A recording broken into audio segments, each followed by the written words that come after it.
right, we are back for day 3 of the Megan Boswell trial. They're just now getting set. I paused it so we can watch together. I'm gonna put myself in the corner. There's a few things that we have to catch up on today, but we should be able to get that done. It's not a ton that we have missed. All right, let me move myself to the corner.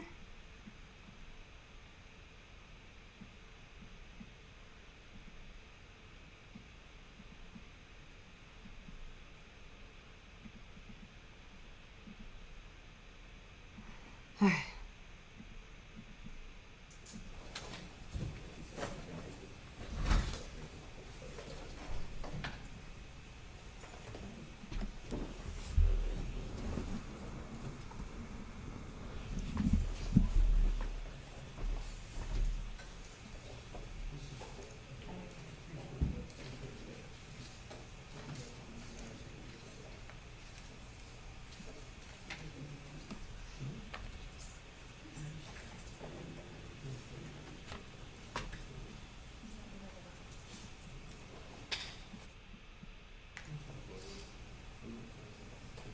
Okay. We are ready. They're kind of talking. It's pretty quiet. They're not starting yet. Yesterday there was 2 people that took the stand that I think would be good that we listened to. So either on breaks during this or at the end of the day of day 3, we'll go ahead and put those on, watch and see if there was anything important that we missed. But if you've been following along with us, that Megan Boswell, she is accused of killing her 15-month-old baby, Evelyn. And the baby went missing for almost 3 months, and people kept asking her, where's the baby? And she just said, oh, the dad has her, holidays, he has her. Well, the dad, we found out, is not really the baby's dad, and also he was living on an army base. Not possible to have her anyway. But I believe her mom and her dad and close family members and friends started to get extremely concerned after it had been so long. And the dad is the one, or the grandpa is the one who ended up reaching out to the police to say something's not right.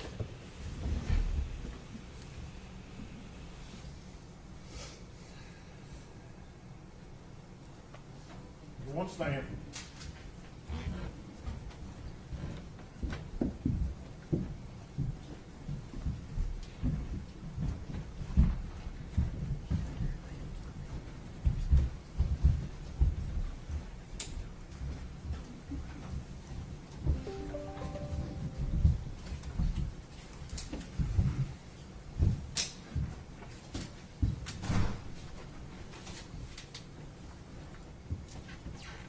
Maybe seated, thank you.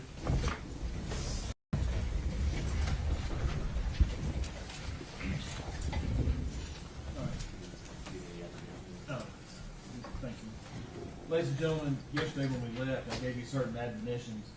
Does any juror have anything to report about those admonitions? If you do, raise your hand. Let the record reflect that none of the jurors have raised their hands.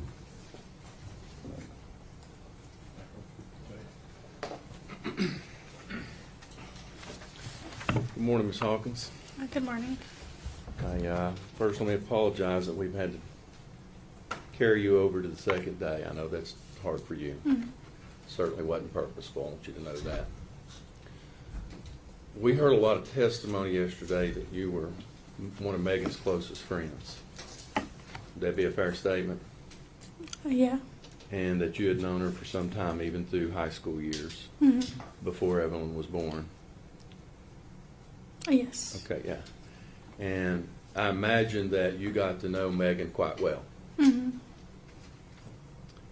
And you were around when Evelyn was born. Spent a lot of time with Megan and both Evelyn the first year of Evelyn's life. Would that be a fair statement? Yes. And during any of that time in those 12 months, first 12 months up to Evelyn's first birthday, did you ever see any signs of abuse or neglect on Evelyn? The only thing that I ever really noticed was every now and again I would look back and she wouldn't be buckled up correctly, but we would just buckle her up. I understand. I guess what I'm saying is you never saw any injuries on Evelyn that gave you concern? No. You never saw anything on Evelyn?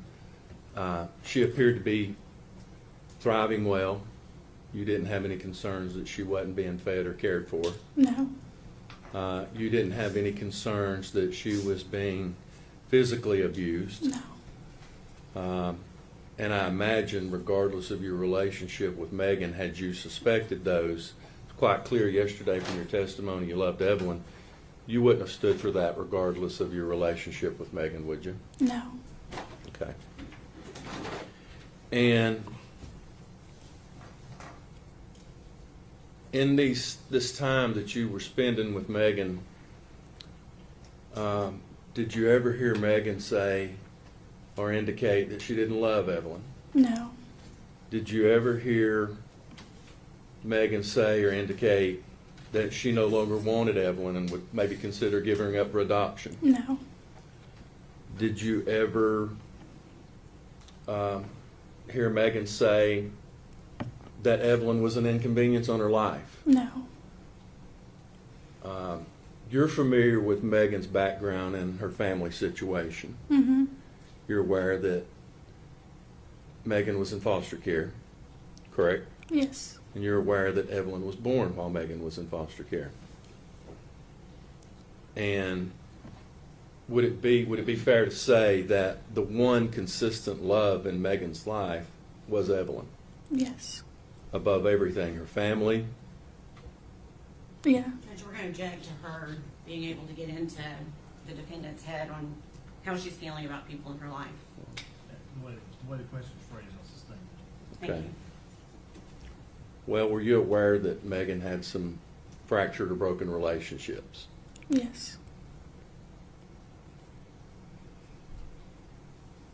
Did it appear that Evelyn was the one constant thing that brought Megan joy? Yeah. Okay.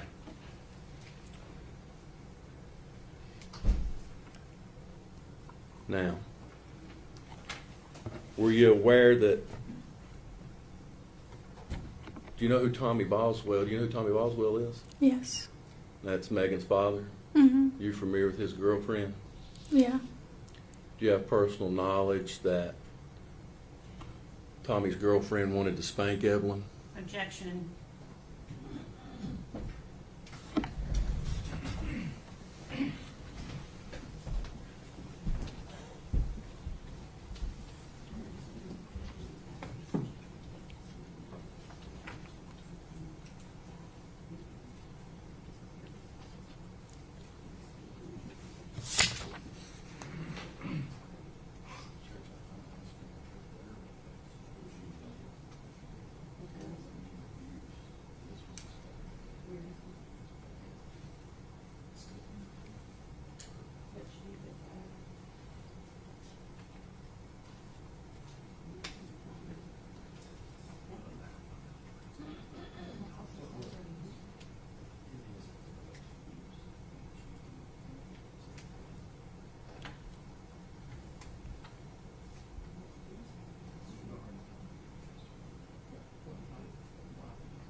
Thank you, Your Honor.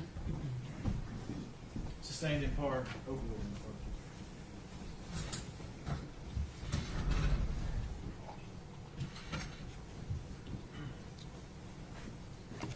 in part. Ms. Hawkins, in all the time that you spent together with Megan, Megan, did you ever see her spank or hit Evelyn? No. Judge, that's all the questions we have. Lead Ray. Nothing, Your Honor. Is she free to go? Judge, I mean, I don't oppose that. Could you I can have release just from one the second.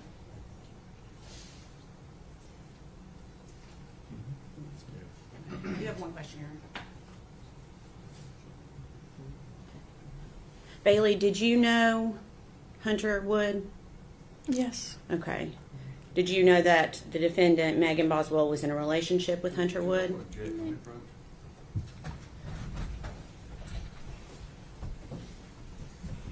A lot of sidebars this morning already.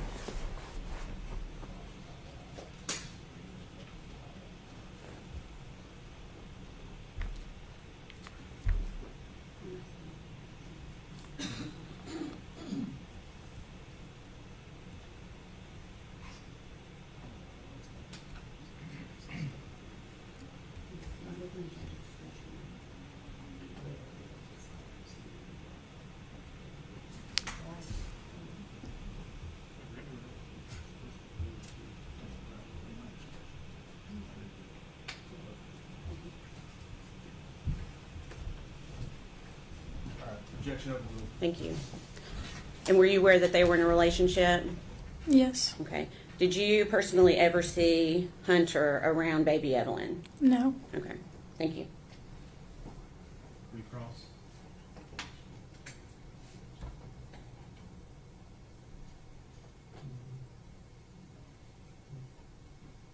None, Your Honor.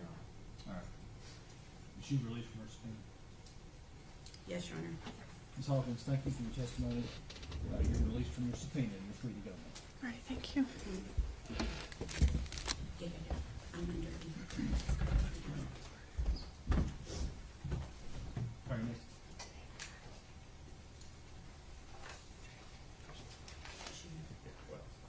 Nixon.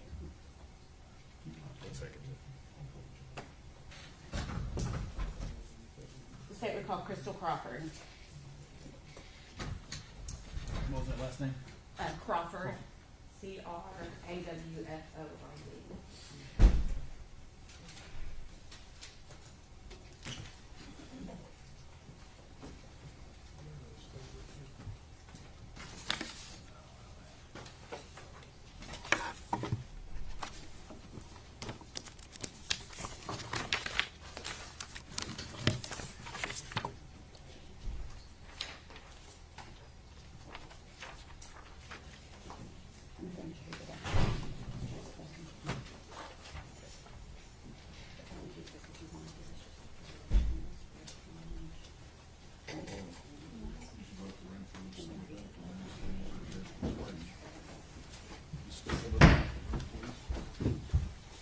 Raise your right hand. State your name. Crystal Crawford. You solemnly swear affirm testimony you're about to give will be the truth, the whole truth, and nothing but the truth. Yes, sir. Have a seat right there.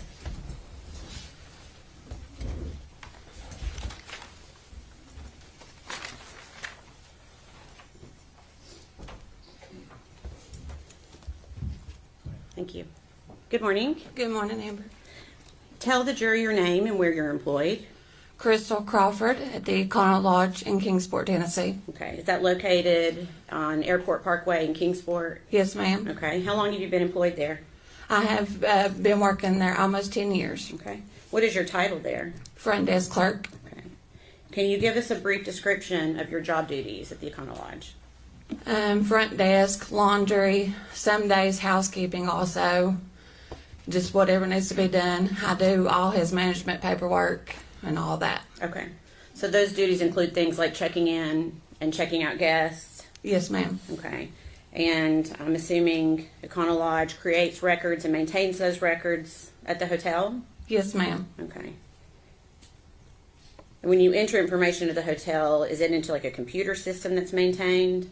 Yes, ma'am. And are those records preserved for a certain amount of time? Yes, I believe up to 5 years. Okay. And when you create these records, is it essentially the same procedure each time? Yes. Okay. I'm going to pass you a document. Okay.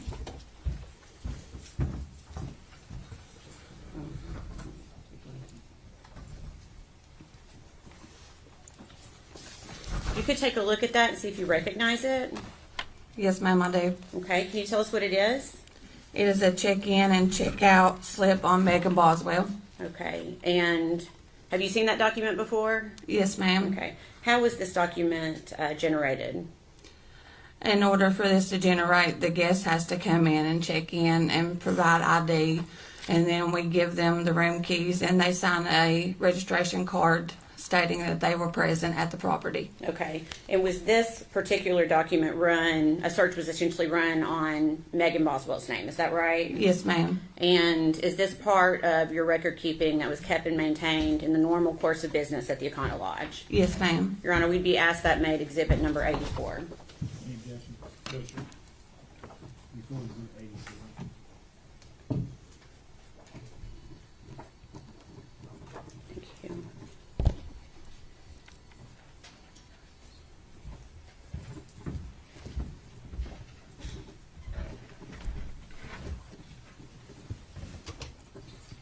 I'm waiting for this screen to, You're fine. sorry, Judge. Permission to publish? Go ahead. Okay. And Ms. Crawford, you should be able to see this on your screen as well. Yes, ma'am. Okay. And is this the document you were just referencing that was produced at the Econo Lodge? Yes, ma'am. Okay. And you recognize Megan Boswell's name as having been at the Econo Lodge on 3 dates in 2019 and 1 date in 2020? Yes, ma'am. Okay. Can you tell the jury the dates that Megan Boswell checked in and out of the Econo Lodge in 2019? She checked in on 10/11/2019, checked out on 10/12/2019, checked in on 12/14/2019, checked out on 12/15/2019, checked back in on 12/15/19, checked out on 12/16/2019. Okay. And then she had one more, it looks like, on January 6, 2020. Is that right? Yes, ma'am. And if I could please have exhibit number 83 passed to the witness, please. It's that. Would you like to see Oh. the next one? Let's see.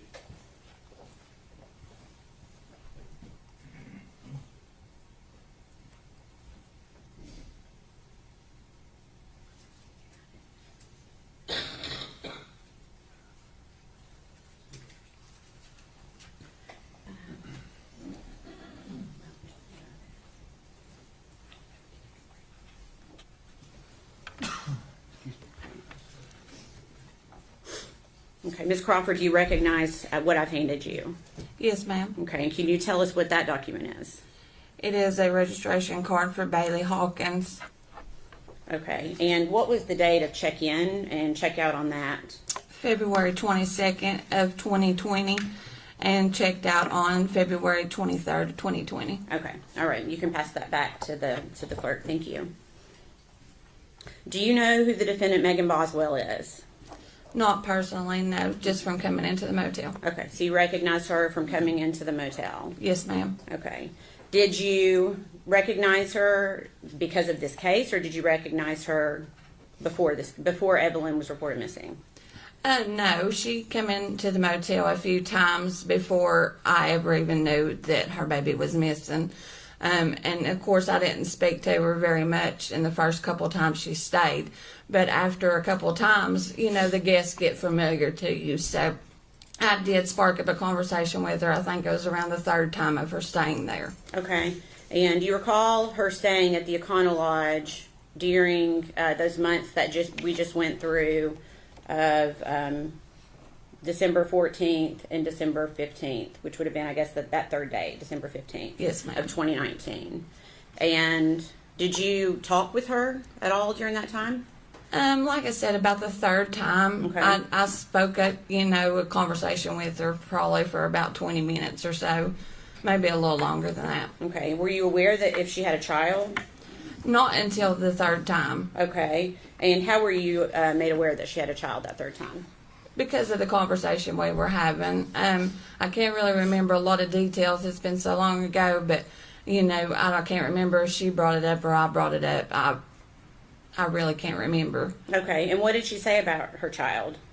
She told me that she was with her father. Okay. So is it fair to say you never saw Evelyn at the hotel with Megan Boswell? No, ma'am, I never saw her. Okay. Do you recall seeing Megan Boswell at the hotel with anybody else ever? No, ma'am. Okay. One moment.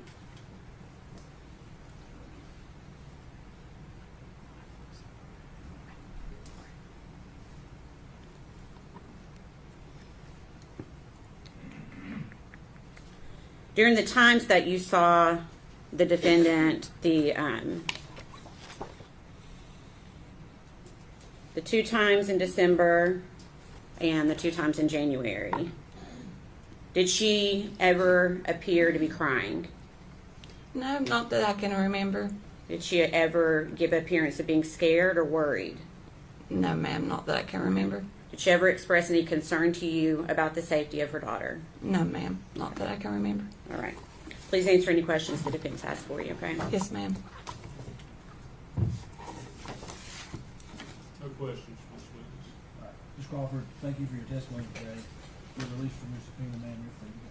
Thank you.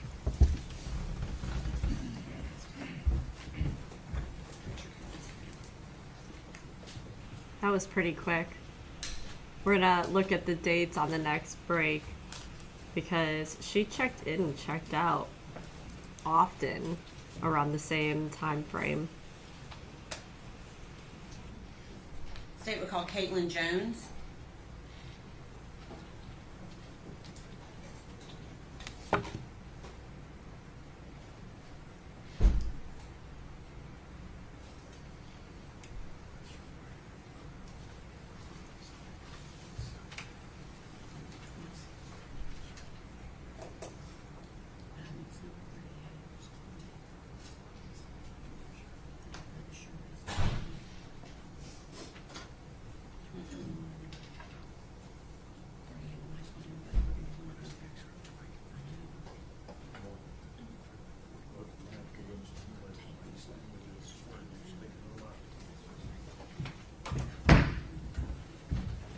Raise your right hand, ma'am.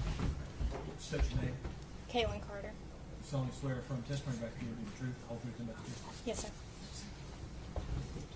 Scoot up close to the microphone. Good morning. Good morning. I just realized I called you Caitlin Jones. You are now Caitlin Carter. Is that right? Yes, ma'am. Okay, I apologize. Okay, so you told the jury your name. Where do you live?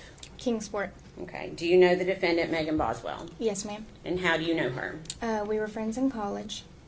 Okay. And if you can, I'm going to ask you to maybe pull that microphone just a little bit closer. There you go. Thank you. You were friends in college. When you were in college or when she was in college? When I was in college. Okay. And when did you first meet her? Middle school. Okay. Did you continue to stay friends from middle school until you were in college? No, ma'am. Okay. Did you reconnect at some point? Yes, ma'am. Okay. And that was when you were in college, I guess? Yes, okay. ma'am. So during that time, is that when you met Evelyn? Yes, ma'am. Okay. So that means you've met Evelyn in person? Yes. Okay. How many times do you think you have been around Evelyn? 4 or 5 times. Okay. And are those times that when you were hanging out with Megan Boswell Yes, as ma'am. well? Okay. When you hung out with Megan, was Evelyn usually with her? Yes, ma'am. Okay. Do you ever recall seeing Megan when Evelyn was not with her? Yes, ma'am. Okay. And when was that? The end of our friendship. Okay. Which was when? The 1st of December. Okay.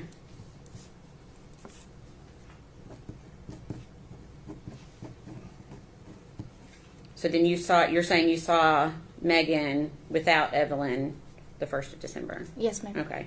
Prior to that, well, let me rephrase. Before, when you say the 1st of December, do you mean the first day of December or do you mean the first part of December? The first part. Okay. I just wanted to make sure we were clear on that one. Okay.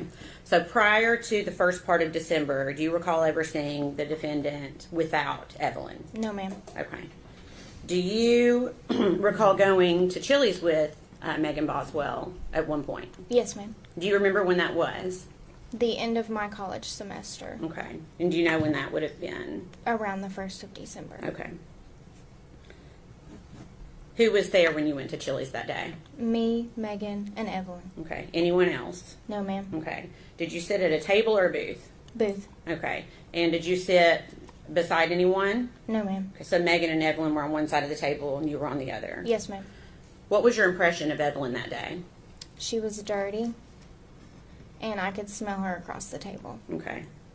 Have you been around babies before? Yes, ma'am. Okay. Was she beyond what a normal dirty baby would be? Yes, ma'am. Good.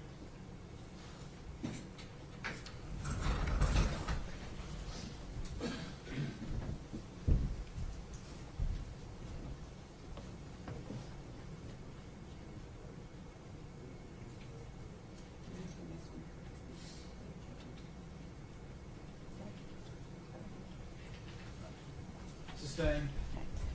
You said you've been around other babies, is that correct? Yes, ma'am. Based on your personal experience with other babies, did you consider Evelyn dirtier than what your experience was with other children? Based on my personal opinion, yes, ma'am. Okay, and can you tell us how? Can you describe it for us? Her face and hands were dirty, and her clothes were dirty. Okay. Do you recall when Megan started working at the chicken shack? Yes, ma'am. Okay. And do you recall if she was dating anyone when she started working at the chicken shack? Not when she started. Okay. When did she start dating someone shortly after? About a week or two after. Okay. And who was that? Hunter Wood. Okay. So around this time, did you notice anything different about the defendant, Megan Boswell? Yes, ma'am. Can you tell me what you noticed? She was spending a lot more time with the gentleman and not Evelyn. Okay. After this time, when she's dating Hunter Wood, did you see Evelyn with Megan Boswell at any time? No, ma'am. Okay. Did you see Hunter with Evelyn at any time? No, ma'am. Okay. Did you have concerns at this point? Yes, ma'am. Okay. Did you talk with other people about it? I don't believe so. Okay. What were your concerns? It was strange that Megan Boswell was not with Evelyn because she was always with Evelyn up until this point. Okay. Did you notice Megan doing things without Evelyn? Yes, ma'am. What types of things? Usually things that you would take your children, such as vacations, going to the aquarium.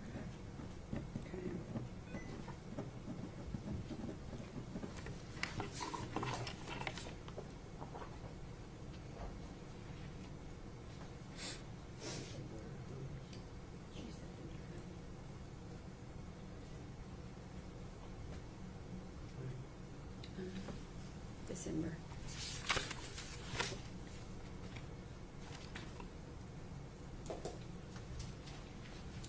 We'll pass you 2 photographs. Thank you. Take a look at those and see if you recognize them. Yes, ma'am, I do. Okay, can you tell me what it is? Megan sent me those when her and Hunter and a few other people went to the aquarium. Okay, and so you got those personally sent to you from Megan? Yes, ma'am. Okay, and what is a photograph of? Megan and Hunter Wood at the aquarium. Okay, Your Honor, we'd ask that to be made exhibit number 85. Any objection? No.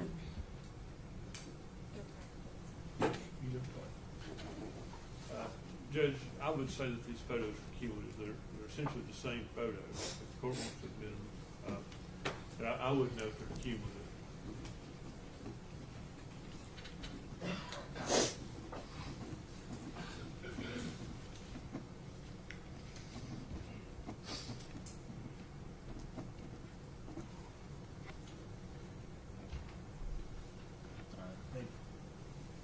If they're going to be introduced separately, I mean, they should be introduced separately. They shouldn't be introduced as a cumulative. Okay.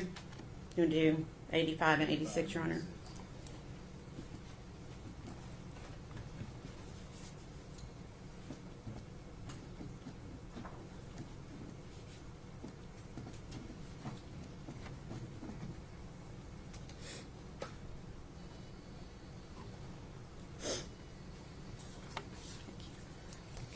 Permission to publish, Your Honor.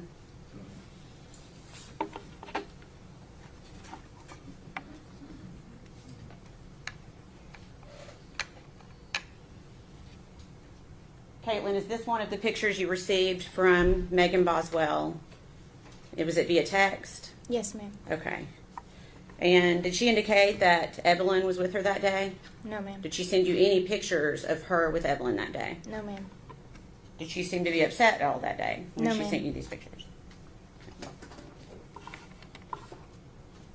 Okay. Did she also send you this photograph from that same day? Yes, ma'am. Okay. And can you tell me what the date is that's behind her on the photograph?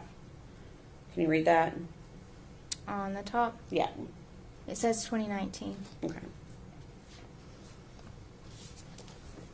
And you may not recall, but if you do you remember when those photographs were sent to you? I do not recall. Okay. Would it have been after early December? Yes, I mean, ma'am. because it would have been, you said she started dating Hunter 1 to 2 weeks after the beginning of December. Is that right? Yes, ma'am. Okay. So is it fair to say it was at least 1 to 2 weeks after, so mid-December? Yes. Is that fair? Yes. Okay. So if we're mid-December is, well, let me say this. Prior to Thanksgiving of 2019, did Megan talk a lot about Evelyn? Yes, ma'am. Okay. Did you see her post a lot about Evelyn? Yes, ma'am. Okay. What about mid-December? Is she still doing that? No, ma'am. Okay.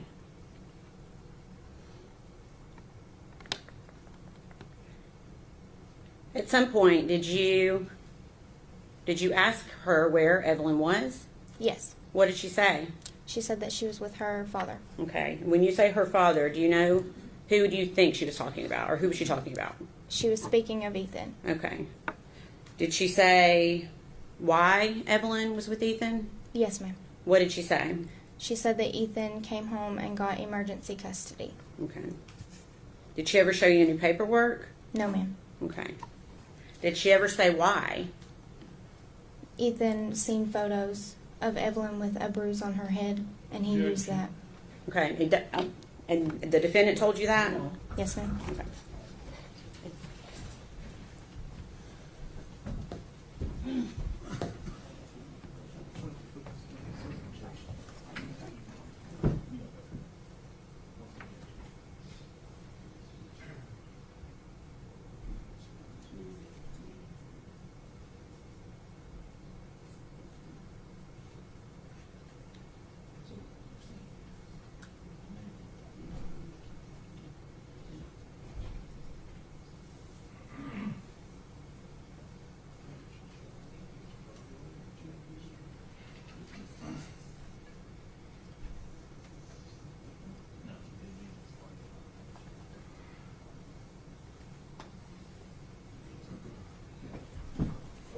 Thank you.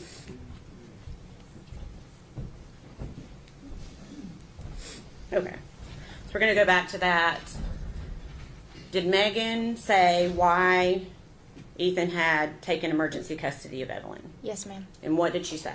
She said that Ethan had saw photos of Evelyn with a bruise on her forehead. Okay. You said she never showed you paperwork of custody. No, ma'am. Okay.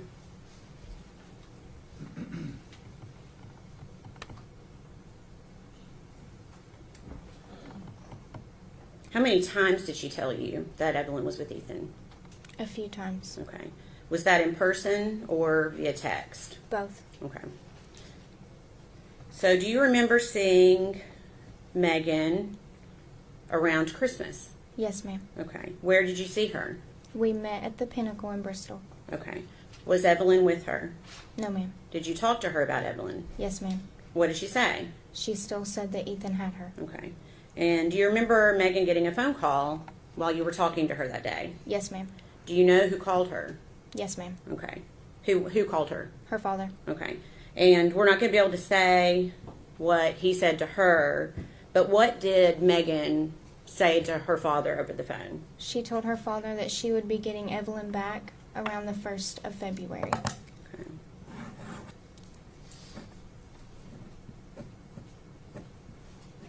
Okay.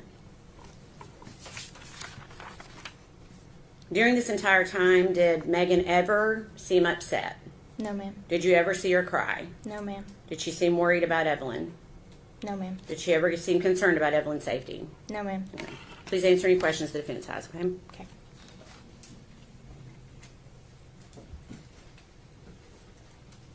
Morning, Ms. Jones. My name's Gene Scott. How are you? I'm doing well. It's Miss Carter. Oh, Miss Carter. Yes, sir. Sorry, I got it wrong. Did it used to be Miss Jones? Yes, sir. Okay. So how often were you around Megan, let's say in 2019? Would you consider yourselves close friends during that time period? Yes, sir. Okay. How often would you see her? About twice a month. Twice a month. And you described a meal, I think it was Applebee's? Chili's. Chili's. When was that meal? Around the 1st of December.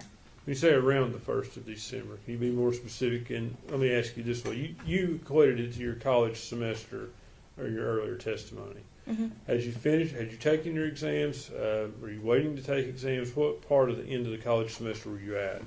She actually took me out to eat for celebration of finishing my exams. Okay. So the exams were in December. Yes, sir. That's typical, I think, of a college schedule, isn't it? Yes, sir. So this would have been sometime, say, after the 5th or 6th, maybe? I would say so. Okay.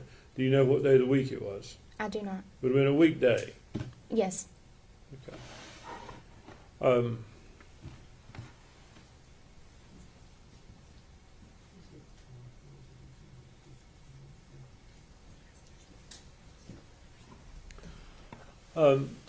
Ms. Carter, you described Evelyn as being dirty that day. Yes, sir. Had you ever seen Evelyn dirty before? No, sir. Did you ever see any signs of abuse? No, sir. Did Megan seem like a loving mother to you? Yes, sir. Did she seem devoted to Evelyn? Yes, sir. Did you ever see her neglect her in any way? No, sir.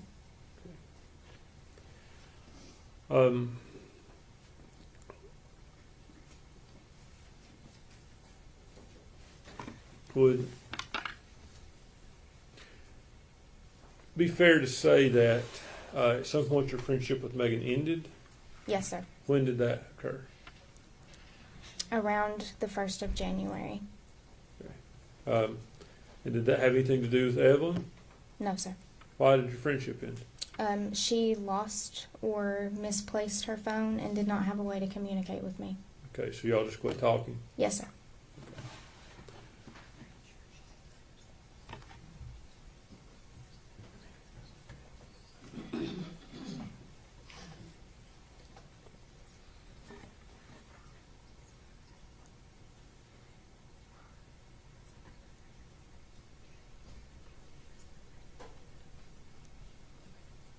Ms. Carter, just so we know, your exams, were after Thanksgiving? Yes, sir. Okay. And in 2019, Thanksgiving, I believe, was on the 28th of November. Does that sound right to you? Yes. So your exams would have been sometime the first week of December. Monday was the 2nd of December. Does that sound correct? Yes. Okay. How many days would your exams been?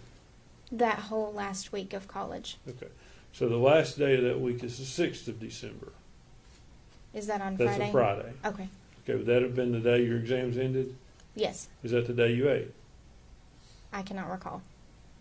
You said you ate it. Did you eat on the last day of exams or just after the last day of exams? It was the last day of exams. Okay, so if the last day of exams were on the 6th, it would have been on the 6th. I guess I'm going to ask if he wants to, we need to probably check that schedule so she doesn't get confused on the dates she's talking about. Judge, can we approach?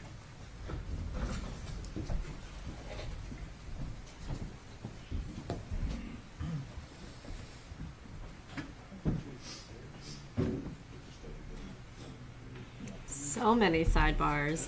And I agree, she does look very young. But that would make sense. Megan's 23 right now. She'll be 24 in March. So they are still young.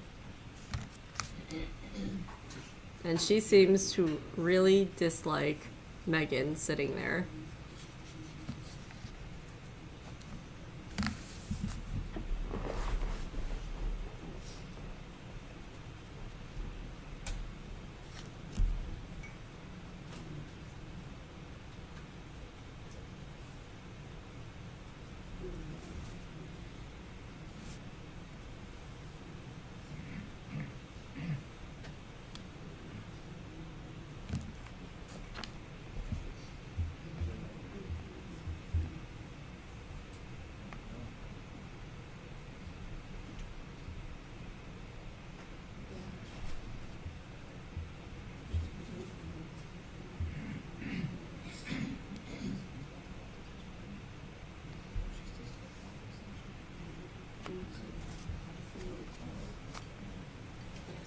And I mean, that makes sense. When this all happened, she was 18. So Ms. they Carter, all are pretty young. you were certain that the meal was after your exams, correct? Yes, sir. And you were also certain that the exams were after Thanksgiving. Yes, sir. No doubt in your mind? No, sir. You have no memory issue with that? No, sir. You just can't remember what day in December it would have been? Yes. Okay. You would agree with me that your exams were definitely in December, Yes, sir. and do you know for sure they ended on Friday? Yes. Okay. So it would have been the first Friday of December. It was before Christmas. Do you think they ended the first week of December? Maybe the second. Okay. So they could have ended, the meal could have been no earlier than sometime the first week of December, or maybe even into the second. No, sir. Okay. Do you have any difficulty in remembering that whatsoever? No, sir. Thank you. Redirect, Your Honor.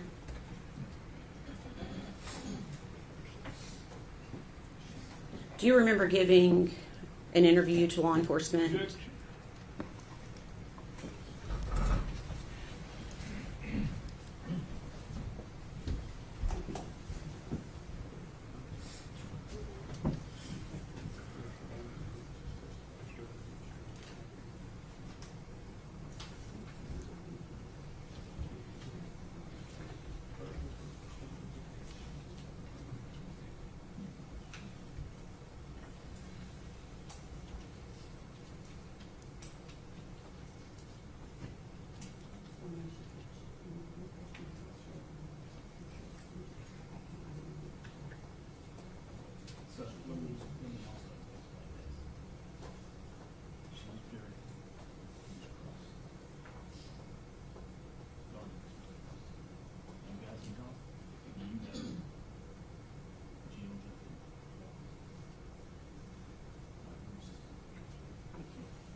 Can we have just a second, Your Honor?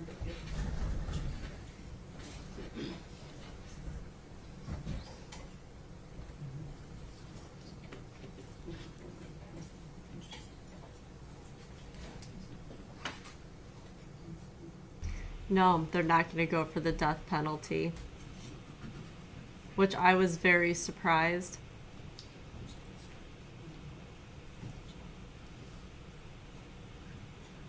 I think if they find her guilty of first-degree murder, that the death penalty should have been on the table.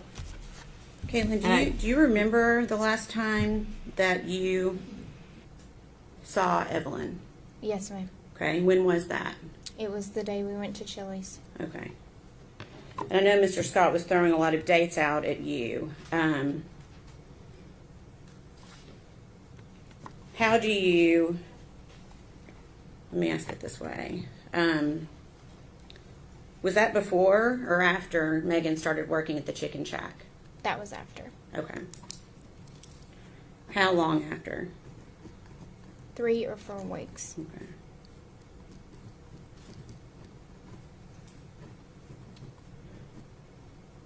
So you think that that was after she had started dating Hunter? Yes, ma'am. Okay.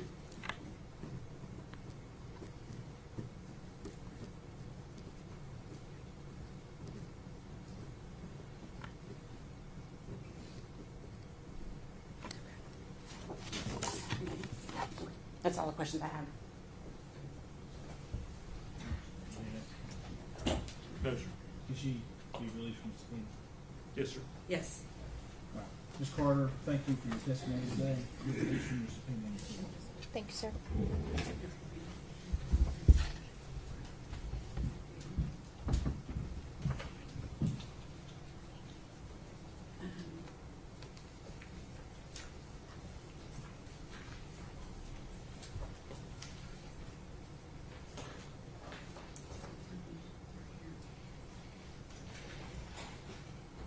Say it was called Gail Tide.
Gail Kite. You solemnly swear or affirm testimony you're about to give will be the truth, the whole truth, and nothing but the truth. I do. Have a seat right here. Okay. Good morning. Good morning.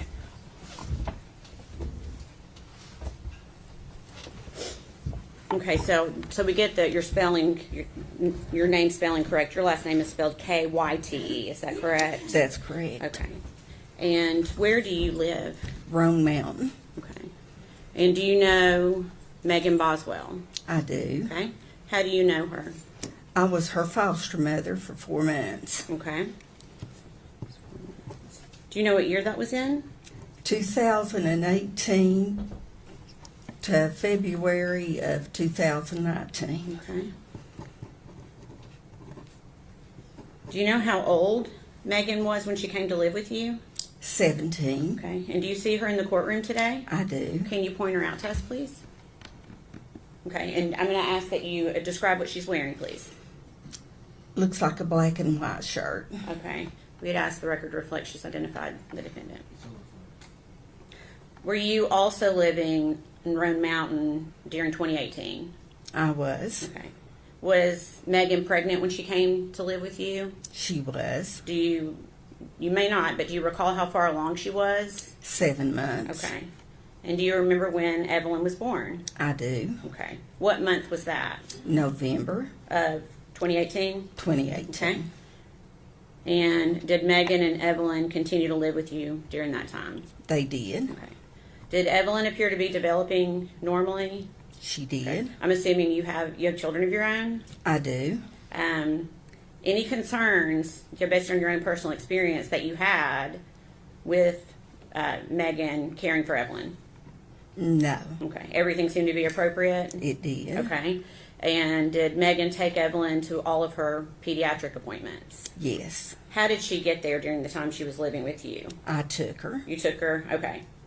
To your memory, did you take her to all of those appointments? While she was living with me. Okay. Yes. Okay. And I think you've already said they lived with you about 4 months, and Mm-hmm. she moved out in February 2019. Is that right? That's correct. And do you know where they moved? To her father's home. Okay. That'd be Tommy Boswell? Yes, Okay. Did you continue to have contact with her after they moved out? I did. Okay. How did you keep in contact? Most of it was Facebook, texts, calls. Okay.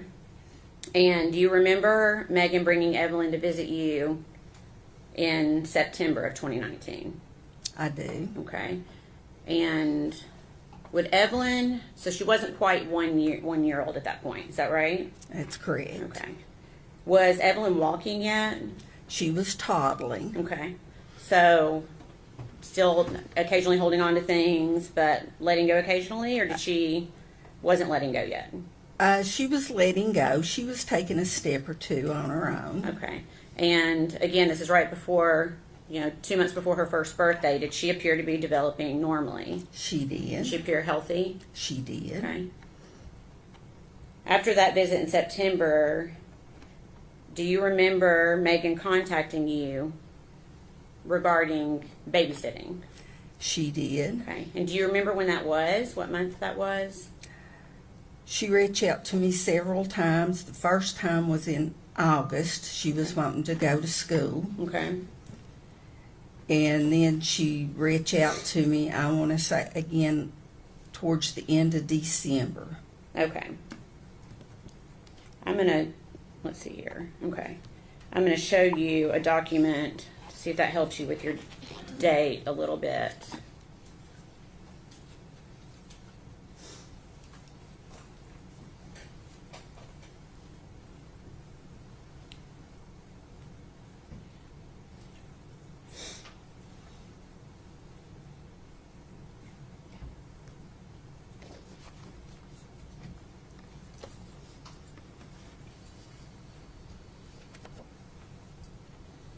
Okay.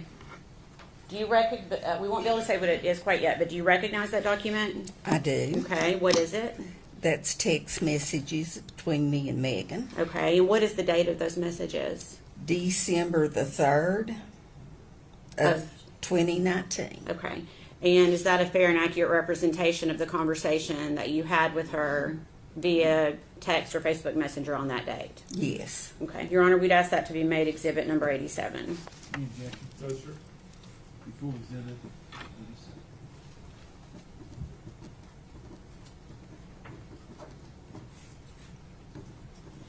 And permission to publish, Your Honor. Okay.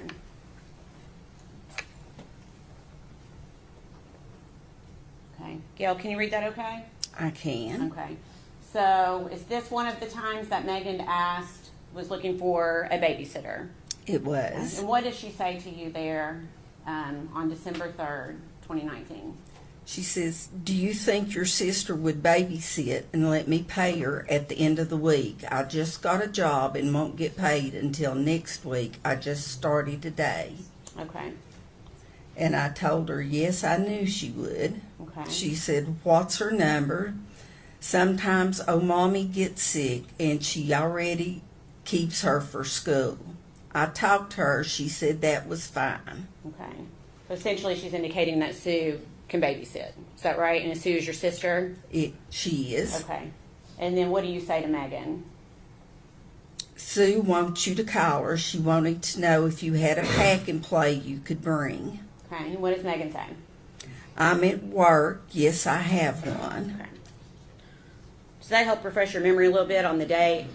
It does. So it would have been early December, not late December? Correct. Okay. Now, is there a reason you were not able to babysit? I had broken some ribs. I had 2 broke ribs. Okay. And so you essentially gave her the name of your sister, Sue Whitson. Correct. Where does Sue live? Or where did Sue live at the time? In Elizabethton. Okay. Does she still live in Elizabethton? She does. Okay. And to your knowledge, did Sue in fact babysit Evelyn a few times? She did. Around the same time, do you remember talking to Megan about, excuse me, a new boyfriend that she had? I do. Do you remember what that boyfriend's name was? Hunter Wood. Okay. And did Megan ever reach out to you about Hunter Wood? She did. Okay. And do you remember when that was? December the 22nd. Okay. How do you remember that date? It was a Sunday. There was a church play, and we were getting ready to go, and she wanted me to meet Hunter. Okay. And I told her that we were getting ready to leave for church, so she said that they would meet us at the church. Okay. What type of play was it at church? A Christmas play. Okay. Children's Christmas Okay. play. And did Megan and Hunter actually come to church that day? They did. Did they have Evelyn with them? They did not. Did you ask Megan where Evelyn was? I did. And what did she say? She told me that Ethan had her, that they were sharing custody. Okay. Did she appear sad when she told you that? She seemed fine. Okay. Did she act like anything was wrong that day? No. Okay.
I'm sorry. I thought they were discussing it.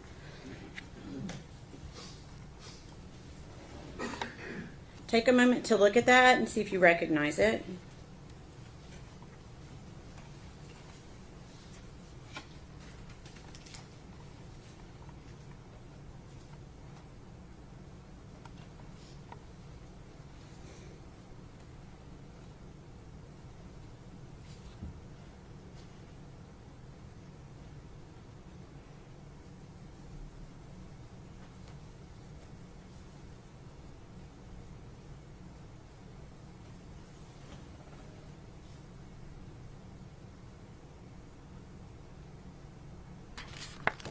Do you I recognize do. that? Okay.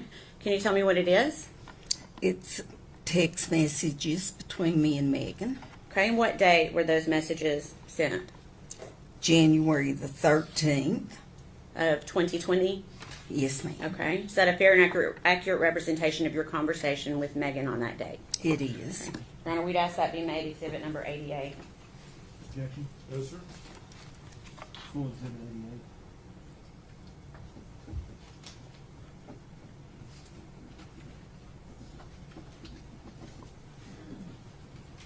Permission to publish?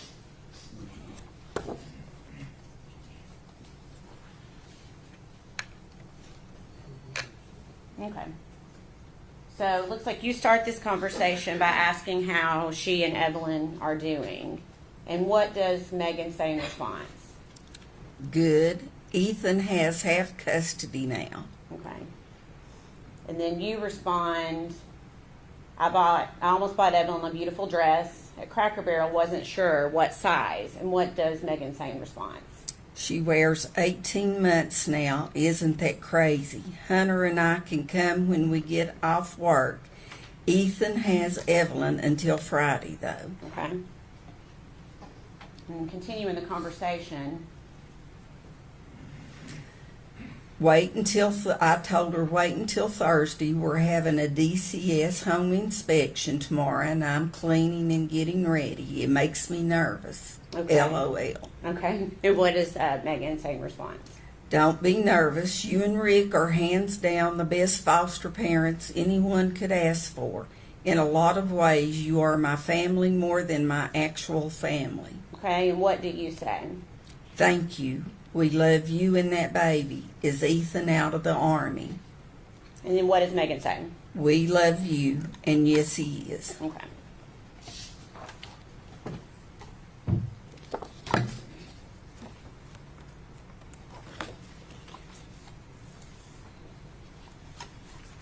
Okay.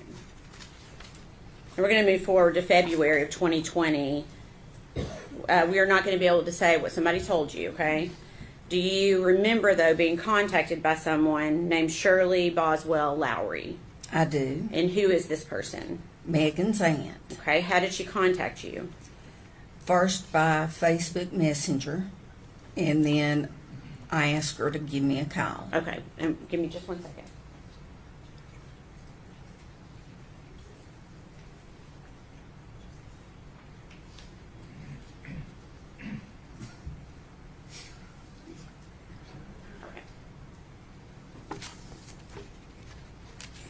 Had you ever been contacted by her before? No. Okay. Okay. So, again, we're not going to be able to talk about what she told you, but what did you tell her about what Megan had told you? I told her that I didn't know where Evelyn was. I also told her that the last time I'd spoken with Megan that she had told me Ethan had half custody of Evelyn. Okay.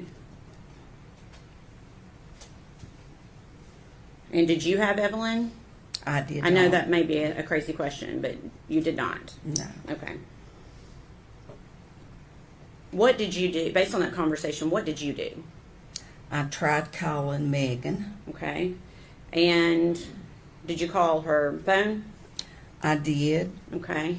And I got a hold of Tommy. Tommy, Megan's dad, had Okay. her phone. Okay. And what did you tell Tommy? I was looking for Megan, and then he discussed the same thing Shirley Okay, yeah, had we- discussed. And we won't be able to get into what he said. We can only essentially get into something that maybe Megan told you or something that you say yourself. I know it's a little confusing. Okay, so essentially you call Megan's phone, but Tommy answers. Correct. Okay, and you were essentially trying to get in touch with Megan. You didn't get in touch with her that way, so what did you do next? I texted her by Facebook. Okay. And did she respond to you? She did. She Okay. said she didn't have a phone. She couldn't talk. That it had to be by text message. Okay. And was that Facebook Messenger? It was. Okay. Did you contact anyone else that day? I did. Who did you contact? Constance Cole from DCS. Okay. And who is Constance? How do you, is that through the That- foster care stuff? It was. Okay. And were you able to get in touch with Constance? I could not. It was after hours, so I left her a message on her phone. Okay. And what message did you leave? I told her that Evelyn was missing. Okay.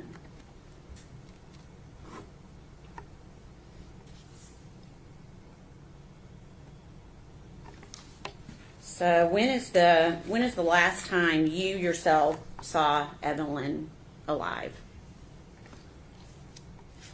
When she brought her to my home in September. September. And that'd be September 2019? Okay. Please answer any questions the defense has for you. Good morning, Ms. Scott. My name's Gene Scott. How are you? I'm fine. You? I'm good, thank you. I want to talk to you just a little bit about, you came to know Megan when she came into your care in foster care. That's correct. She was pregnant at the time. She was. Did you go to doctor's appointments with her, take her there and stuff? I did. Okay. How did her pregnancy go? Did it seem to go normal? It did. She was a little underweight, but she started putting on weight once she got there. Okay.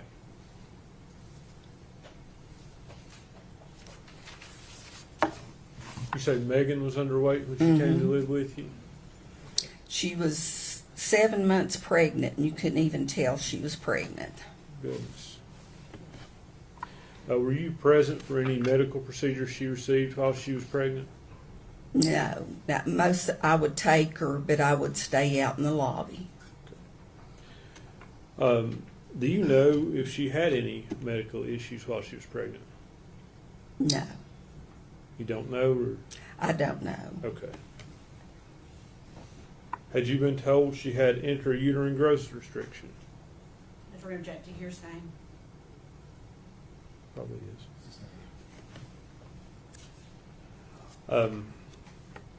So you didn't witness any procedures? No. I feel like you're wanting to say more. Well, I do know that she. Okay, don't. If unless it's something you know of your own knowledge, you can't talk about it. I appreciate that.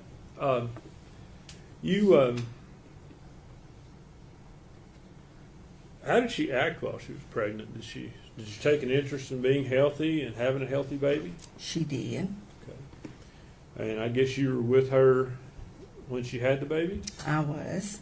Okay. Did she seem to take to the baby right away? She did. And I guess, basically you were helping her raise the baby when the baby was first born. That's correct. Was she loving to the child? Very much so. Was she devoted to the child? Yes. Did you ever see any issues of her neglecting or abusing the child? Never. After she went back to her, I guess she turned 18 when have aged out of foster care. Is that? She was getting ready to turn 18, but she had got her diploma, so they were letting her start trial visits, and then the trial visits led to her being going back to her father's home. And how did Megan seem to take that going back? She was fine with it. Did you keep in touch with her? We did. Okay. Up through, you said the last time you saw Evelyn was in September of 2019, right? Correct. So up until that time, did you ever see any signs of abuse, neglect, or anything but a loving mother? No.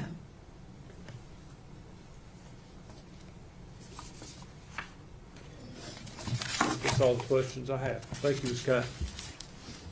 Nothing from the state. It should be released. From the state, yes. Yes, sir. Ms. Kite, thank you for your testimony today. You're released from your subpoena, ma'am. You're free to go. Good.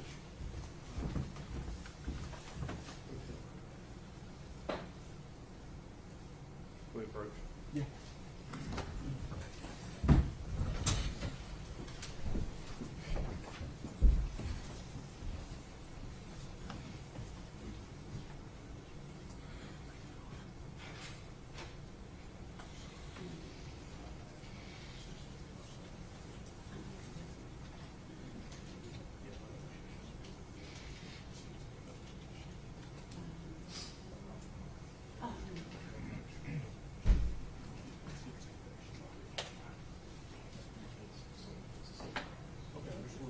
Yeah, I feel like they're going through witnesses really fast this morning. And a lot of them are not subjected to recall. Okay. Are you next? State will call, excuse me, Sue Whitson.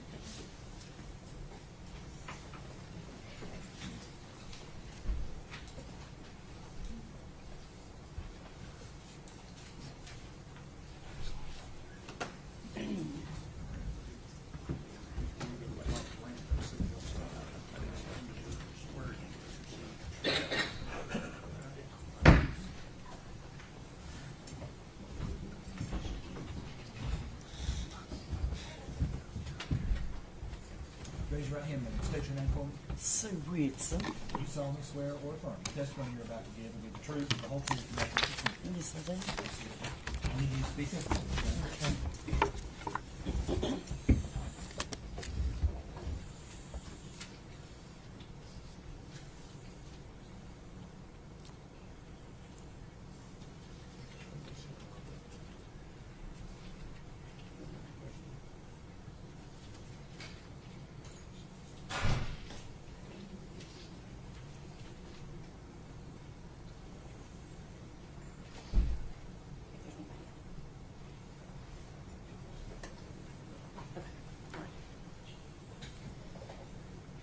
Good morning.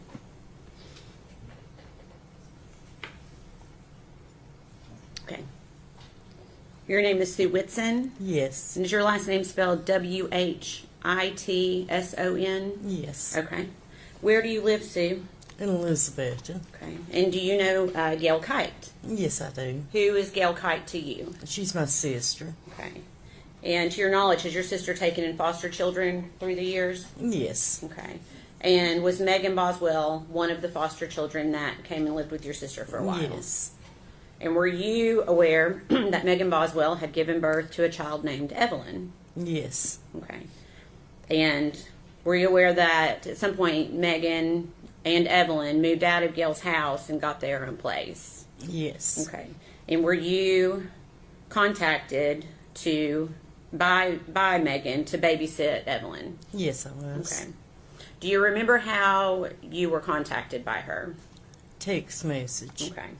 And did you actually babysit Evelyn Yes. for her? Yes, I did. Do you remember how many times? I think maybe 3 or 4. Okay. When you babysat, was it in your home or Megan's home? My home. Okay. So she would bring Evelyn to you in Elizabethton? Yes. Okay.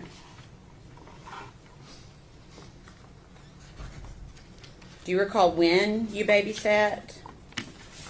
I think maybe last week of November or the first week of December. Okay.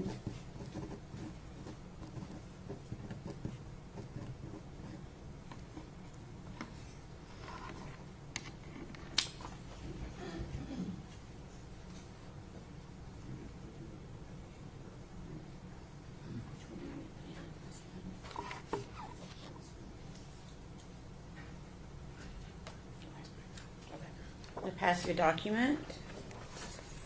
See if you can identify it.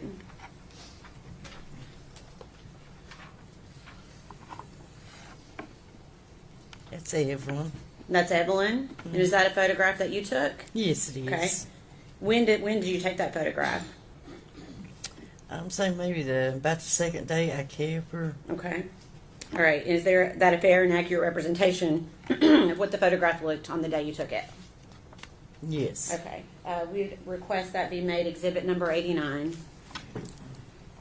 No objection. You full exhibit 89?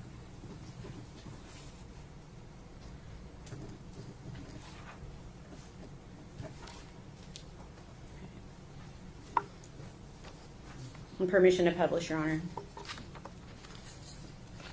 Go ahead.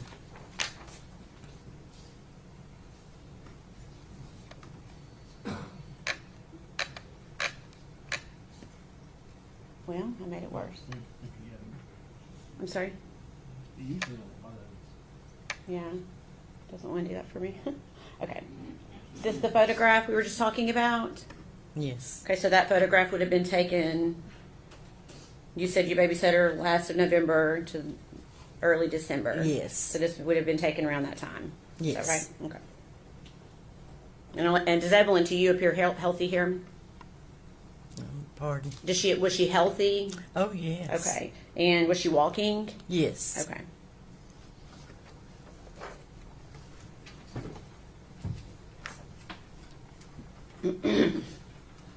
Do you remember the last day that you babysat Evelyn? Pretty much. Okay. Do you remember what time Megan picked Evelyn up that day? It was late that night, say maybe 10:30. Okay. And you may not recall, but do you recall the date? I'm not sure. Okay. Did Megan indicate that she needed you to babysit again after that day? No, she said that she wouldn't need me no more. Okay. And did she tell you that when she picked Evelyn up, or did she tell you that later? She told me later. Okay. So when she picked her up, did you think you were going to be babysitting again? Yes. Okay. When did you learn you wouldn't be? Maybe a couple days later, she got to where she wasn't bringing her. She just wasn't bringing her? No. Okay.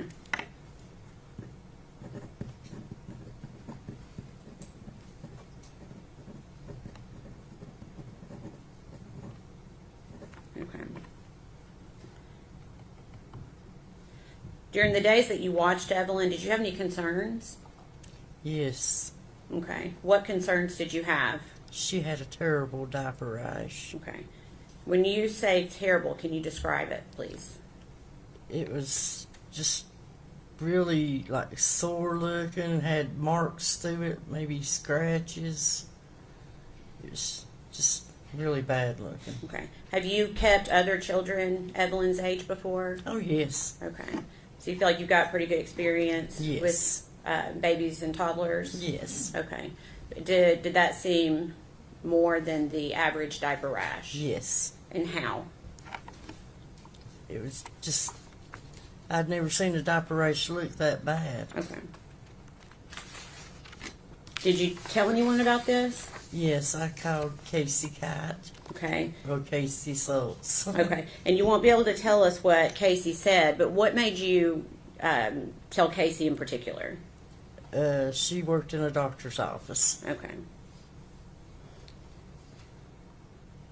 Okay.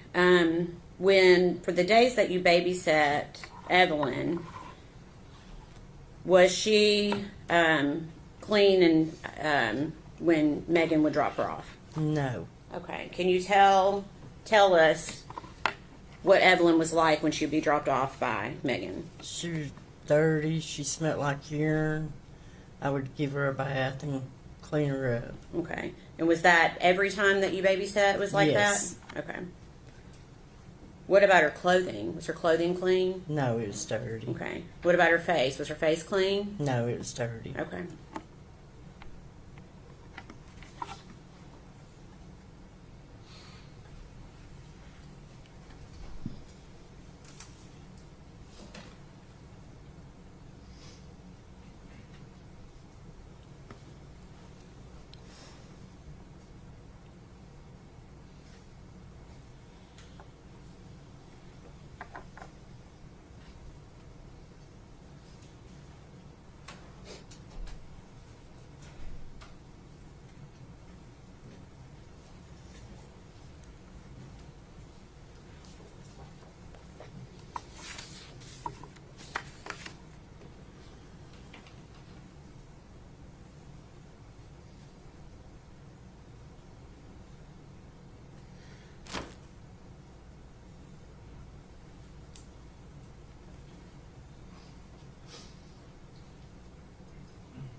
Pass the document to you.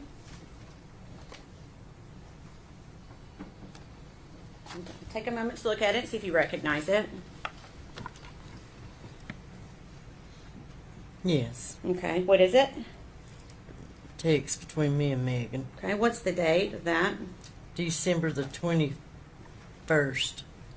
Of 2019? Yes. Okay. Is that a fair and accurate representation of the conversation between you and Megan on that date? Yes. We'd ask that be made exhibit number 90. Any objection? No, sir. Full exhibit 90.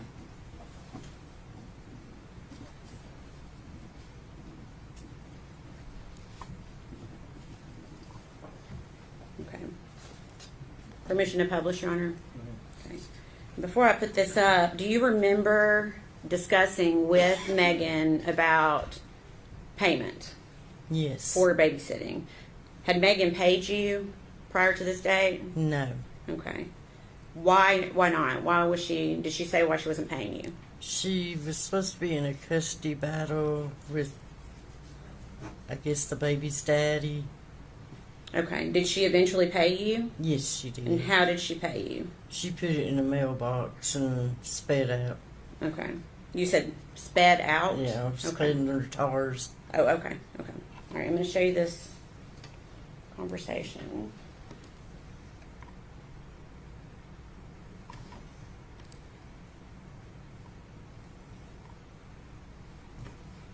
Yes.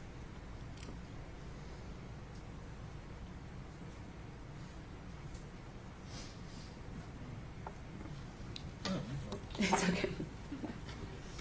Okay. I was hoping it wasn't me. That's okay. Okay. Can you see that okay? Make it a little bit bigger. Let's see here. There we go. Okay. So we've got the date of December 21st, 2019, and you're saying to her, I don't know why you don't want to pay me.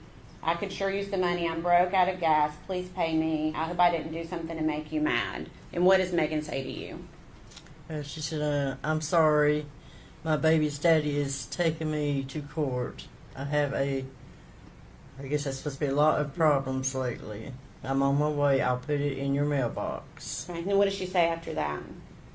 Sorry, I've been crying, or I would have stopped and talked. I'm sorry it took me so long. It just been a process, and he has temporary custody of her. I've not gotten to see her in days. Okay. Thank you. Okay. So you please answer any questions that the defense might have for you, okay?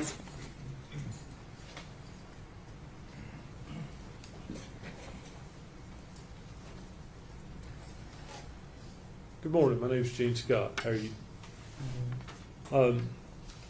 How well did you know Megan?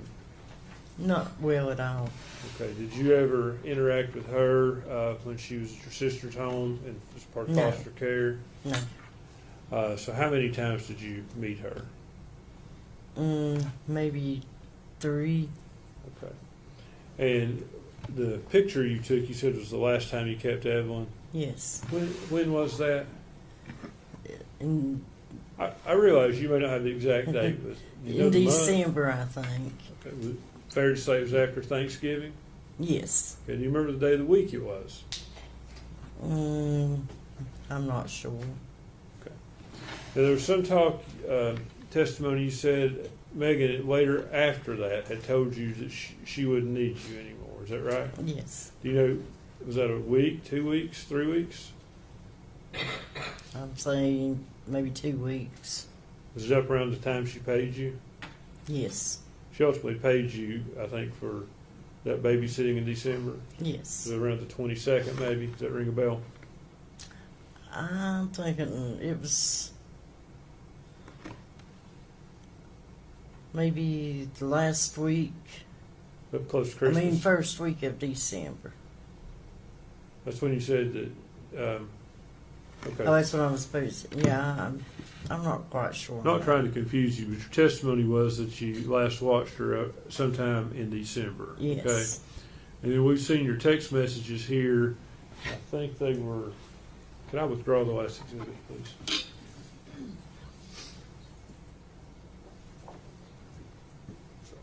December the 21st is when you texted her asking her about the money. Okay. So would it have been after that she told you she wouldn't need you any further? It could have been. Okay. Thank you, ma'am. Your Honor, can we have just a moment?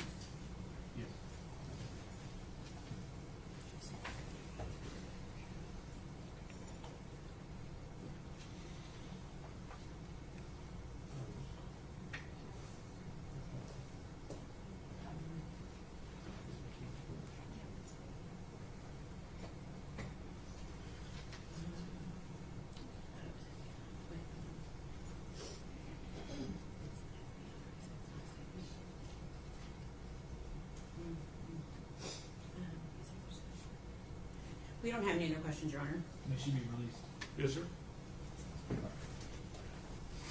Ms. Whitson, thank you for your testimony. You're released from your subpoena, ma'am. You're free to go.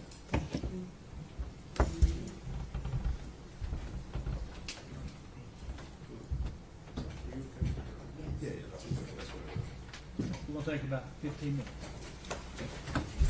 One fan, please.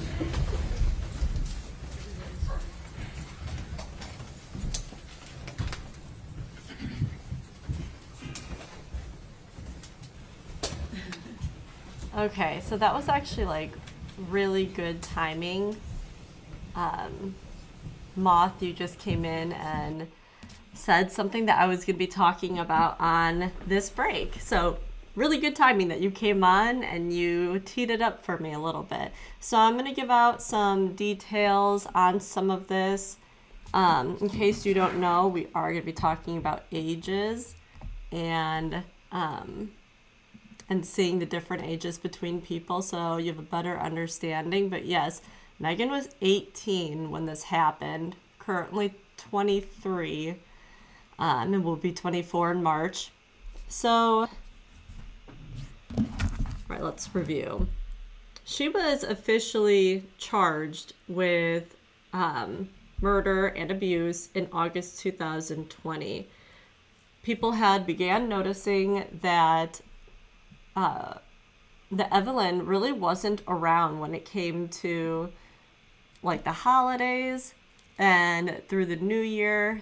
They were talking about how it was probably like early December. That's the last time anybody saw her. So that happened. People were asking where she is. She at first said that Evelyn is living with her dad, but we now know that's not true because who she was saying the father is was somebody in the Army who was living on the base, so it wasn't even possible. She then would later change her story and say that Evelyn was living with her grandma and that the grandma gave Evelyn to somebody else, she didn't say the name, and that Evelyn will have a better life with that person. So there's a couple stories she told that are both not true. So then we talk about these different boyfriends. And it's supposed to be that Ethan Perry is supposed to be the baby's father. He might not be. I have seen so many articles and things discussing this, and it looks like he might not be. But then that means that we really don't know 100% who is the father. But going back, so in December, let's see, that would be in December 2020. Is that right? No, in December 2019, that is when they had determined that Evelyn died. Because once they found her body months later, after going through like the autopsy and doing everything, they determined that it was actually months ago that this had happened. Months ago, and before Evelyn ever died, Megan started dating a guy named Hunter Wood, and his full name is actually Preston Hunter Wood. They just go by his middle name. And I want to show you, I might have to hit play on this just to show you the pictures of it. All right, let's see if it will go through. No, I don't want that. Okay, well, that's going. So she started dating Hunter Wood, and I think that was probably around November. And we've now seen that an old friend testified that Megan was going out and doing things with him, things that were like family friendly, kids could go, but she would not bring Megan with, they would not bring the baby with them. All right, let's see if this will play for a minute. Yeah, okay. All right, I'm pausing on this one. Okay, so this is Hunter Wood. So she started dating him.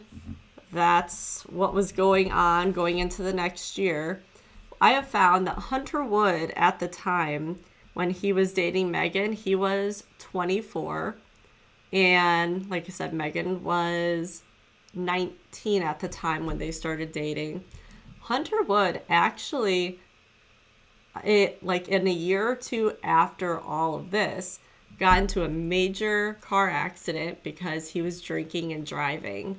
And thank God nobody died, but another passenger in the other vehicle was rushed to the hospital and was in very critical condition. So obviously horrible, not good. I just was reading into that, but I'm going to look and see if he had charges and if he went to jail or what happened with that. So I'll be looking when they come back to see if I can find more information. But so then you have Hunter. She still says Ethan Perry's the father, and we now know that that's not true. I'm going to read you the family statement that they put out, the Perrys, after they found out that Evelyn had passed away. And keep in mind that they all believed that he was the father.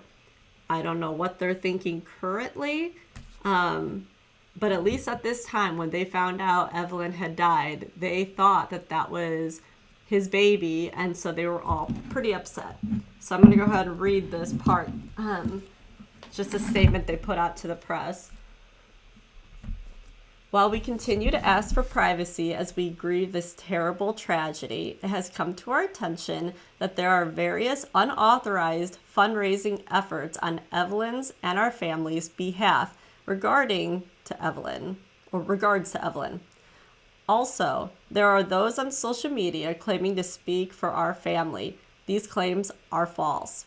Our focus has always been Evelyn, and now on the investigation and bringing all those responsible to justice.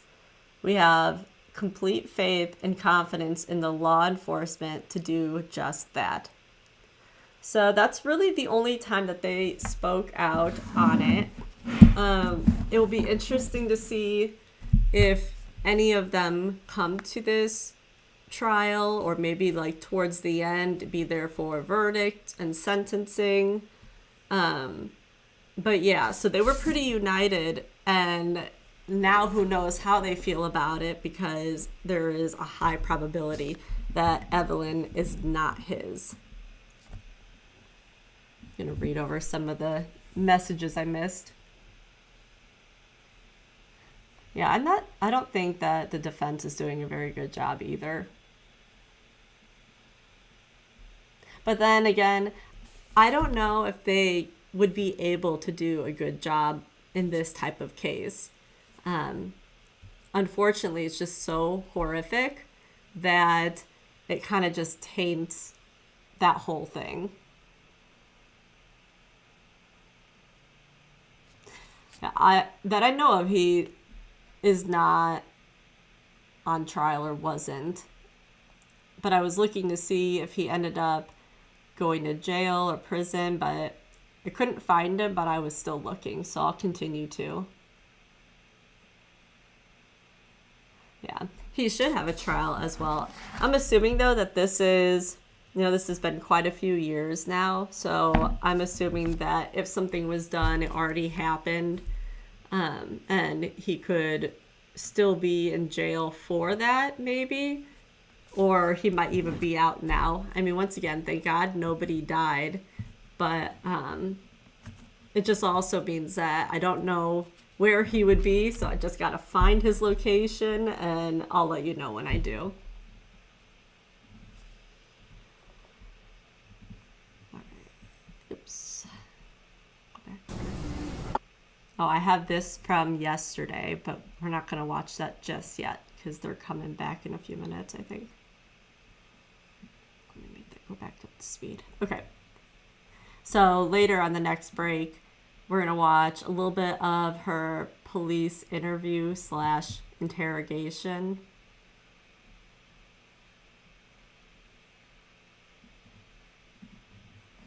Yeah, it's definitely interesting that they're now having people. Yesterday, her dad took the stand. So they're having people come who are involved, but also like emotionally invested into this. I haven't gotten to see her dad on the stand, and it was very brief, but we'll be watching that later too.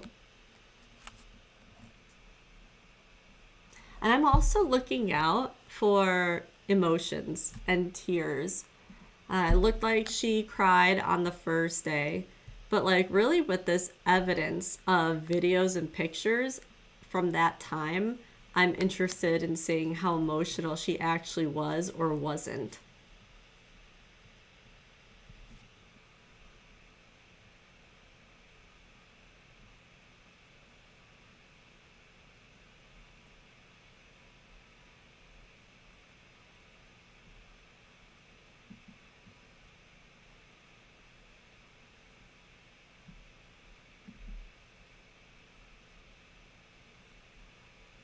Okay.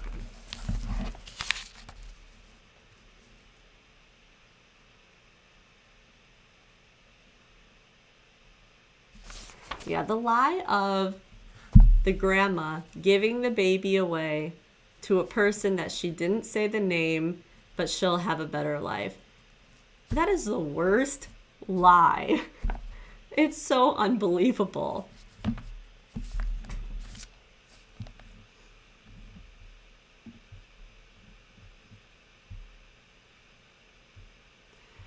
And then I was discussing further up in the chat with Jeffrey, but the pictures on day one of the playhouse that the baby's body was found in, it was at night, so seeing the outside of it was already like pretty creepy and scary in itself, but then you see the inside, and it's a small indoor, it's probably like 10 by 7, like a very small indoor room. There's a tiny loft, and that's it.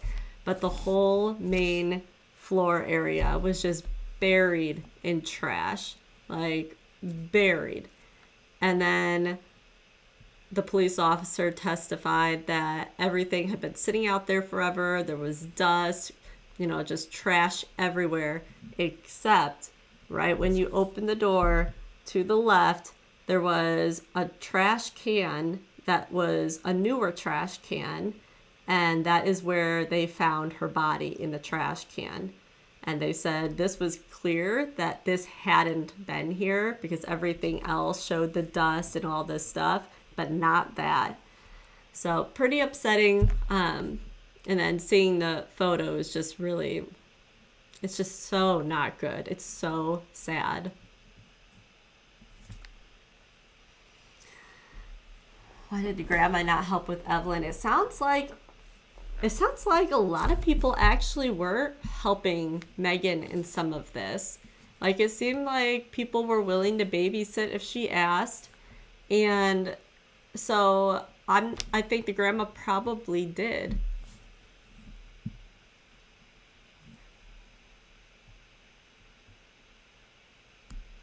Yes. What I was talking about, this part of it right here, this is the interview interrogation. I don't know if they play the whole thing or not, but yes, this is in the courtroom running as evidence. So the jury got to watch this entire video. So I'm excited to watch it later. We might watch it on their lunch break, so we just have more time. And it's also nice because so many trials that I've been following the last couple weeks, they haven't been allowing us to see any pictures or videos. And so I was pretty happy that we at least get to see some things, to have a better understanding of the house, the playhouse, the outdoor of where things are located, and also what it looked like in that playhouse.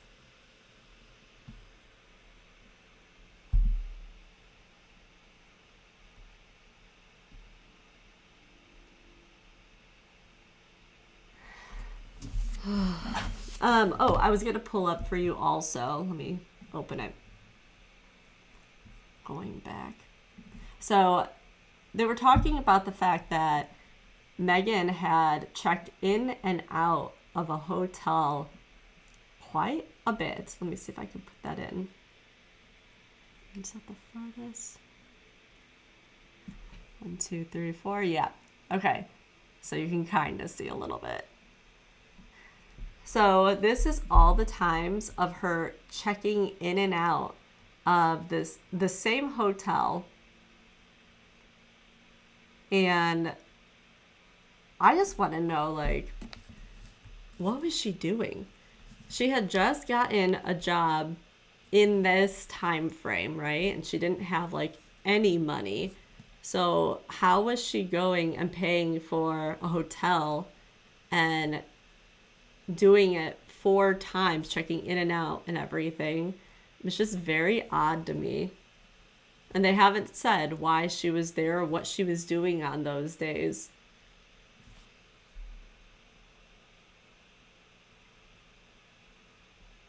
But all of the December ones and the January one, that is when Evelyn was already dead.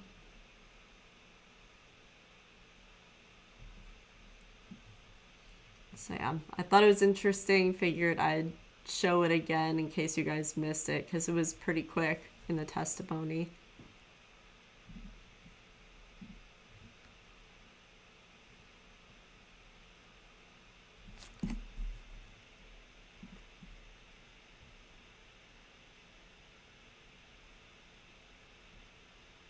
All right. Yeah, they're going to be coming back any minute. Jeffrey will watch it right when they break for lunch. And I'm hoping that might be with her father testifying. So we'll watch both of those things together.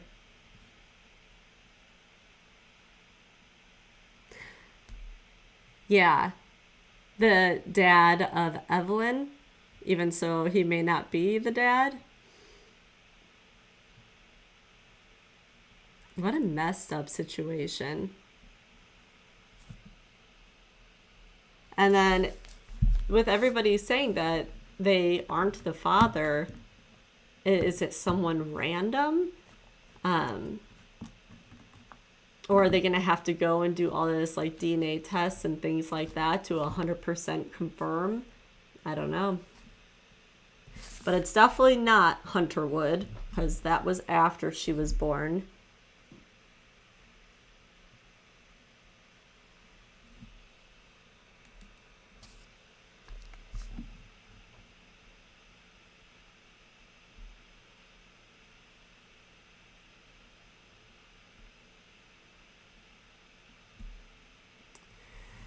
I don't know if you missed the part, Beverly, but there were several witnesses that took the stand, and they said that baby Evelyn was just so dirty.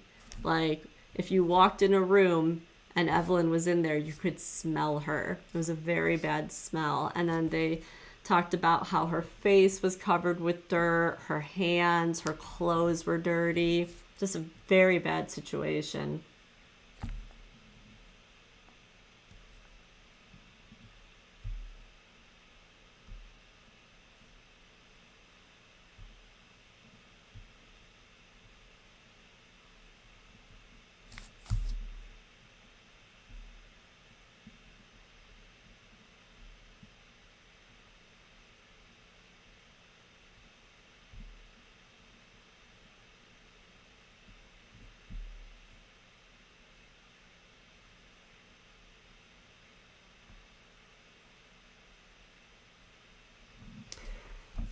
So when there was an officer who was talking to the press and just saying like updates on the case and everything, and he said, every time we talk to her, her story changes.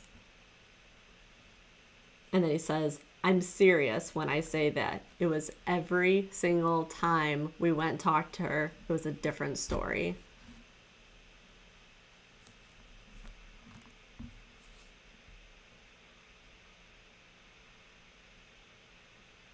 She actually had a bond.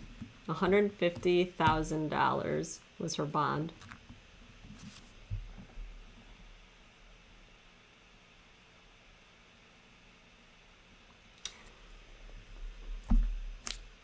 Good question. Let me see if I can find out about the mom.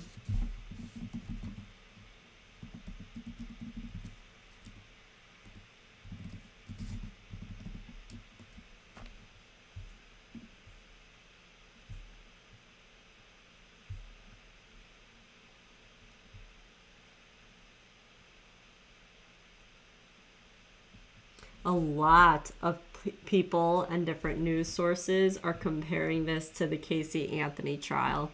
There's a lot of that.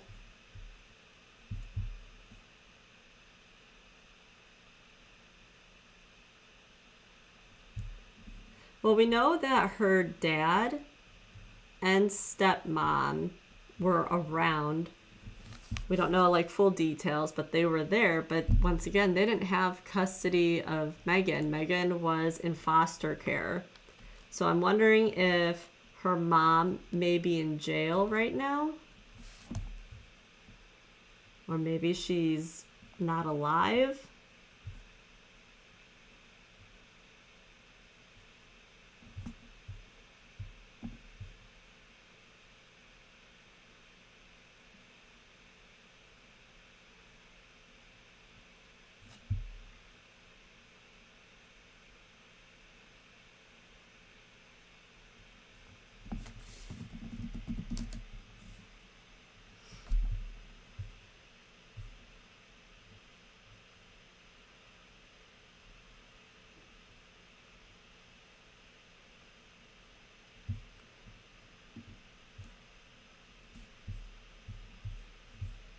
I may have found something on the mom.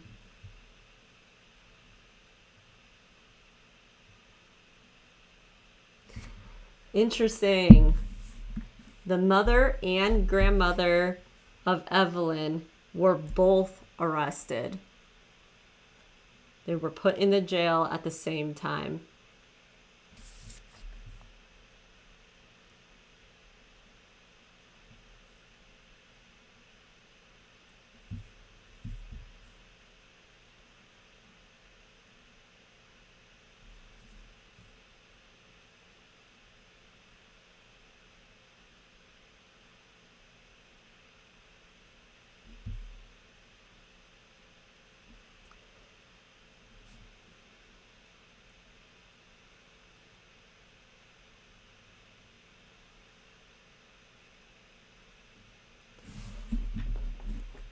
The child's grandmother, Angela Boswell, and her boyfriend, William McLeod, were arrested in Wilkes County, North Carolina, in the 2007 BMW reported stolen something. So there must have been a car that was stolen and they were tracked down and it was them.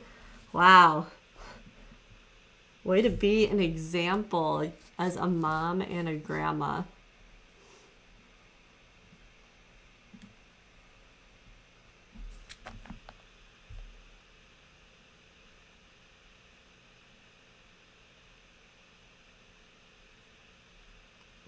They go on to talk about how they think Angela might have been involved with the cover-up of Evelyn.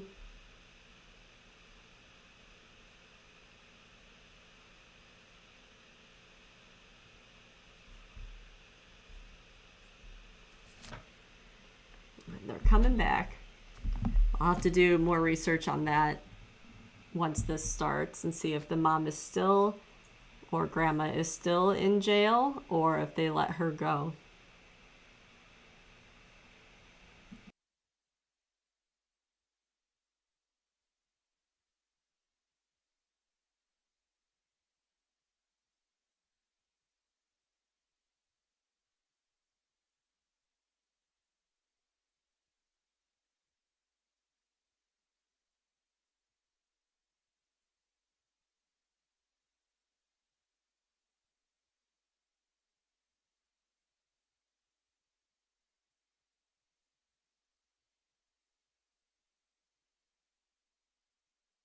So I gave my opinion earlier that I don't think Megan's going to take the stand, but do any of you think that she will?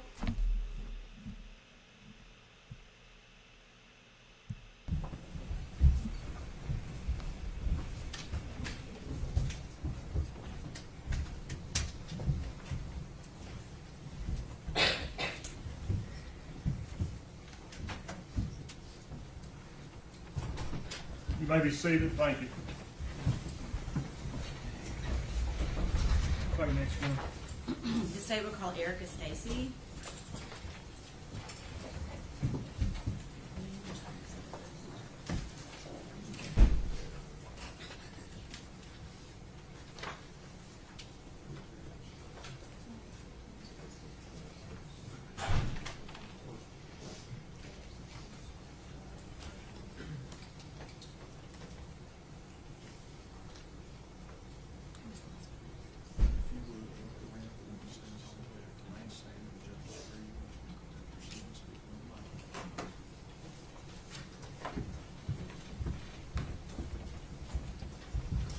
Raise your right hand, ma'am. You solemnly state your name, sir. Erica Stacy. You solemnly swear or affirm the testimony you're about to give will be the truth, the whole truth, and nothing but I do. the truth. Submit there. Speak up and speak in your mouth. Okay.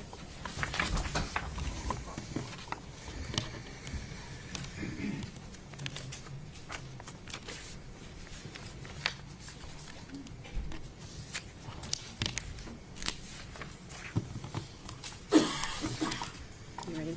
Okay. Good morning. Good morning. Check it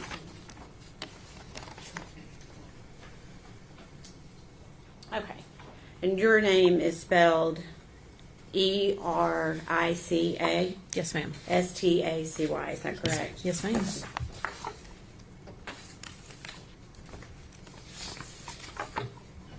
Miss Stacy, where do you live?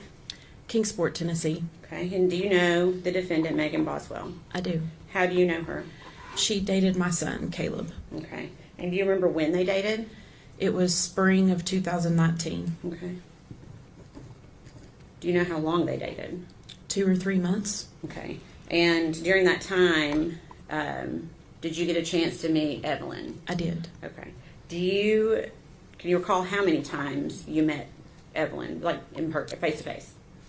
It was a handful of times, probably no more than 10. Okay. Did you have a relationship with Evelyn? I feel like I did. Okay. What was your relationship like? I mean, I would see her when she would come to the house, and her and Caleb were hanging out. Okay. So, what city did you say you lived in? Kingsport. Okay, so she would come to your house in Kingsport. Yes. Okay. During those 10 times-ish that you said you thought that you had seen Evelyn in person, was Megan always with her? Yes. Okay. Was there any time that you saw Megan where you did not see Evelyn? Yeah, There was- but let me ask it this way. Before Thanksgiving of 2019? No. Okay. No, they were pretty much connected at the hip. Okay. So every time you saw Megan, you saw Evelyn? Yes. Okay. To your knowledge, personally, did Megan ever allow anyone to babysit Evelyn? Just family. Okay. Did you ever babysit Evelyn? No. Okay. Did you ever offer to babysit? Yes. Okay. So you said did you say they were together just a few months? Yes. Okay. When they broke up, did you continue your relationship I with did. Megan? And why did you do that? I wanted to help her. Okay. Did that include Evelyn? Yeah. Okay.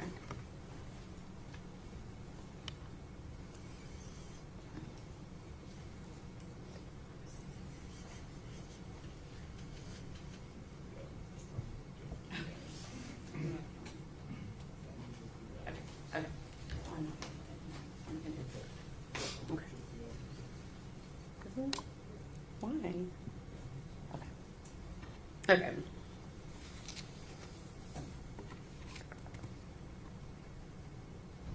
Okay, do you remember Megan bringing Evelyn to your house in September of 2019? Yes.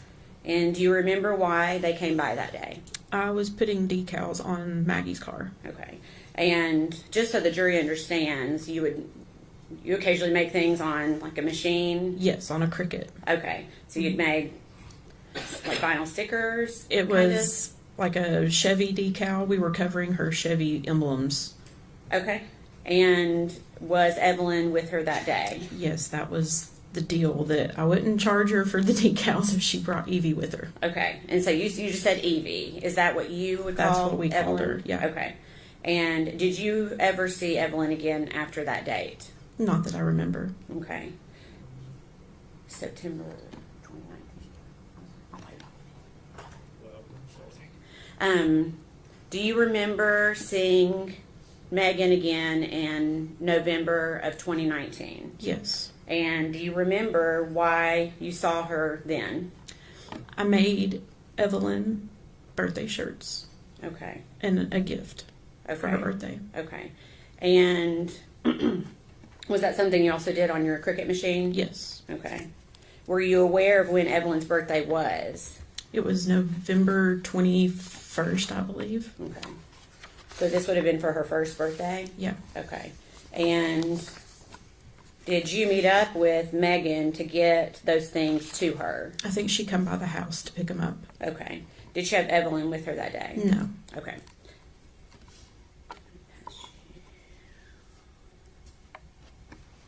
Can you go ahead and pass?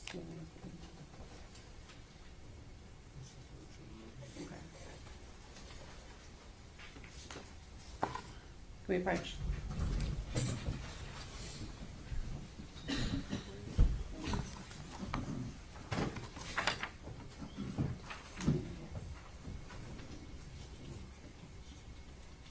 So I can't tell if her mom is still in jail right now or not, but what I do know is when they both were in jail, the police put up a no contact order to each other, so they were not able to communicate in any way.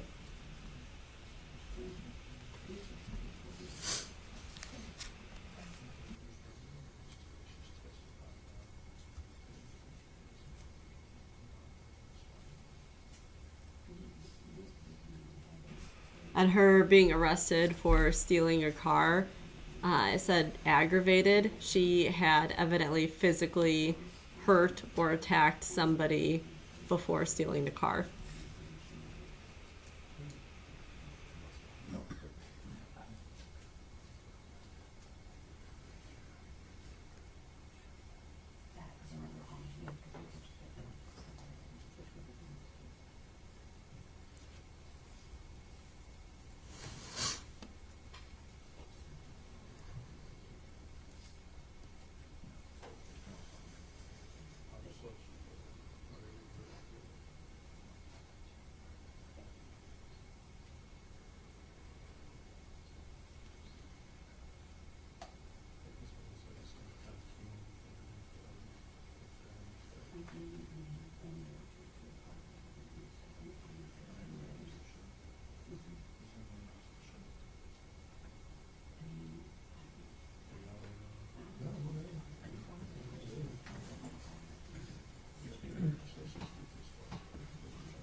This is what her mom looks like.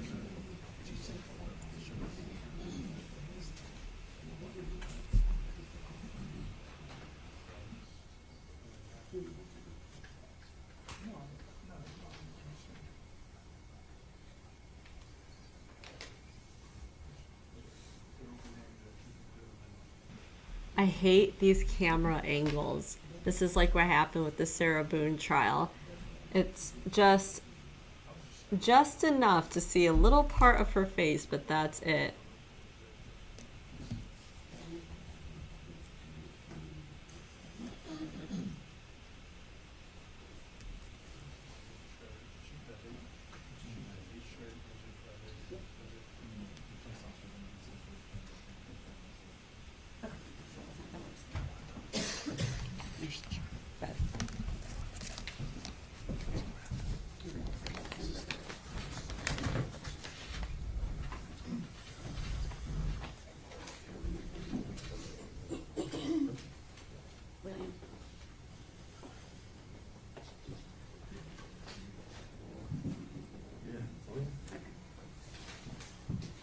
Okay.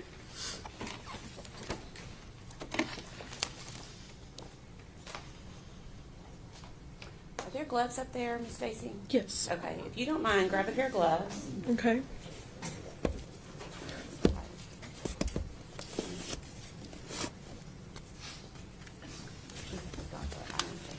Okay.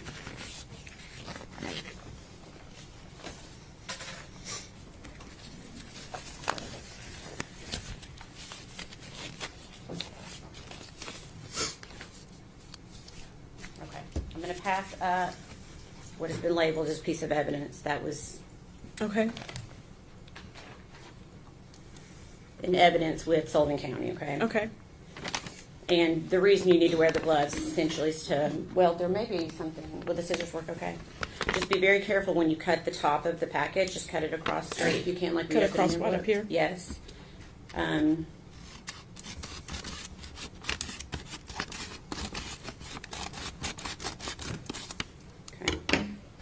Take it then, out? yes, if you can go ahead and just take out what's in the envelope, and don't show it to the jury yet, but see if you can identify that. Yeah. Okay. Can you tell me what it is? It's the shirt that I made for Evelyn for her birthday. Okay. Your Honor, I guess at this point, we would ask for it to be made Exhibit 91. One moment. For identification.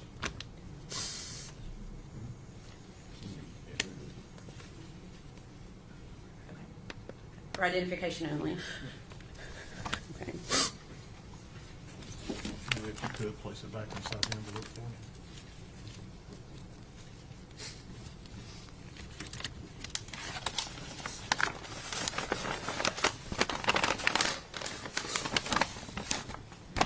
Thank you.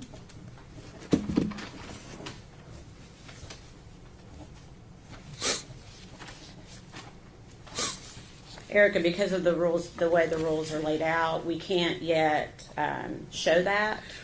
But I'm going to ask you, if you could, to please tell the jury what it looks like.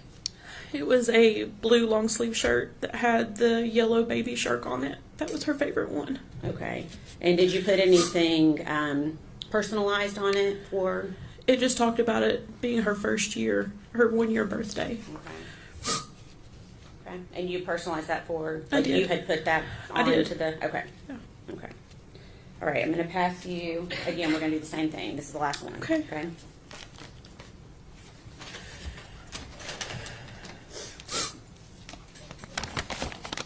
And again, just be try to take care in cutting it if you can.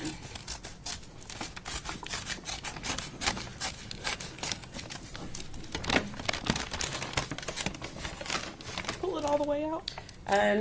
Yes, if you can identify it without pulling it all the way out, that's fine. I want to see if you recognize it. Yeah. Okay, you do? I know. Okay. Can you tell us what it is? It's a baby shark blanket that I had put Evelyn's name on in pink glitter. Okay. And is that also what you had given to Megan her birthday. for Evelyn to wear for her first birthday, or to have for her first birthday? Yeah. Okay. And what color did you say what the color of the blanket was? Blue. It's got the Baby Shark characters on it. Okay. Your Honor, at this time, we'd ask that to be offered as Exhibit 92 for identification only.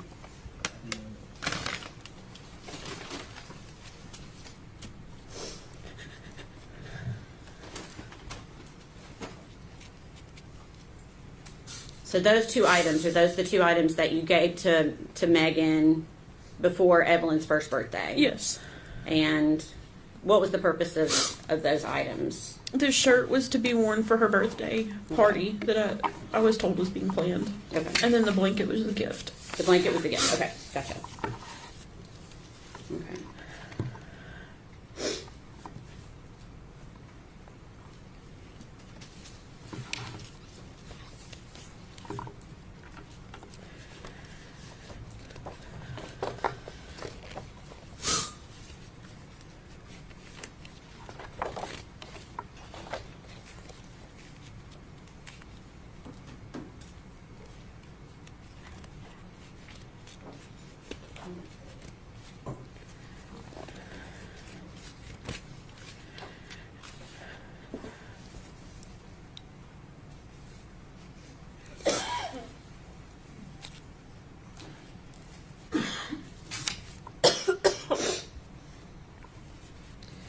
During this time that you were around Megan, did she ever say anything about Evelyn that surprised you?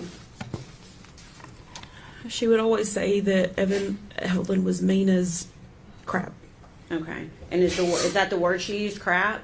No, she would say mean as shit. Okay. Did she say that more than once? Yes. Okay. And that would have been around the time that Evelyn was a year old? Yes. Okay. Why did that surprise you? I was raised, you just don't say that about a child. Was Evelyn a mean baby?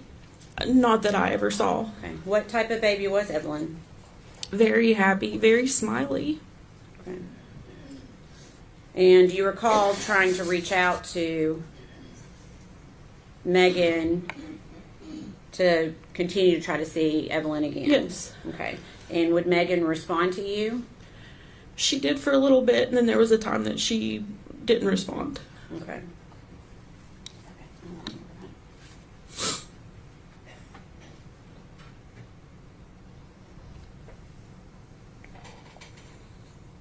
Did you buy Christmas gifts for Evelyn? I did. I bought gifts for Maggie and Evelyn. Okay. And did you reach out to I did. Okay. And did she acknowledge when you reached out? She did. She was supposed to come by our house on the 24th. Okay. And did she come by? She did not. Okay. Did you see Megan again after Christmas? I saw her in January. Okay. So January of 2020? Yes. Okay. Where did you see her? Her and Hunter came to my church twice. Okay. And who is Hunter?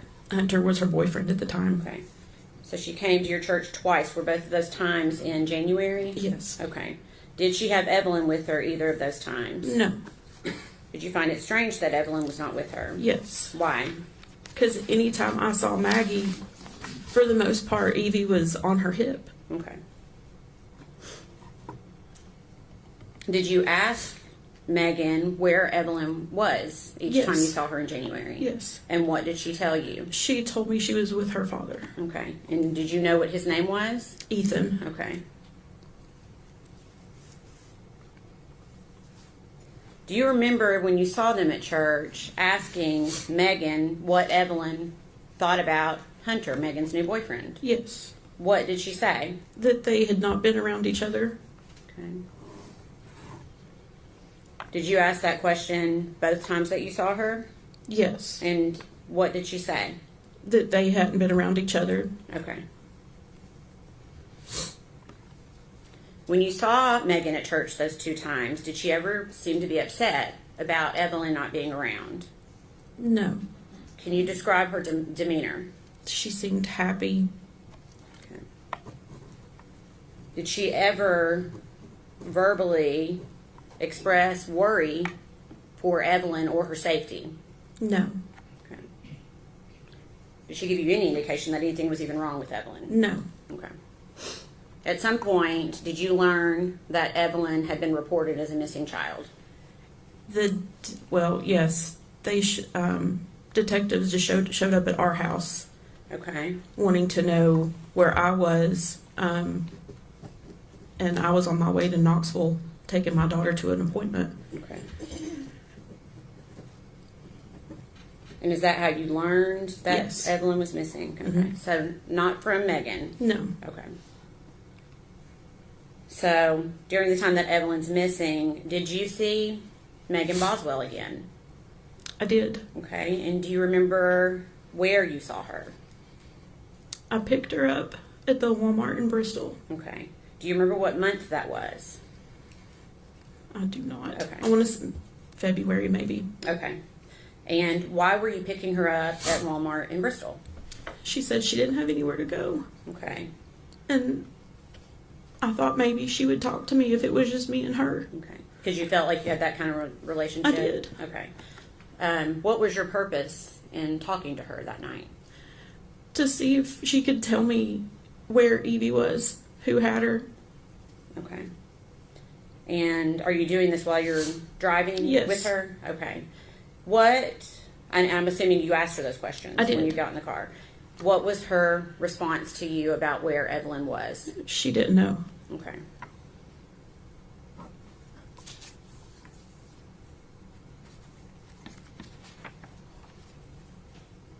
Did she ever tell you,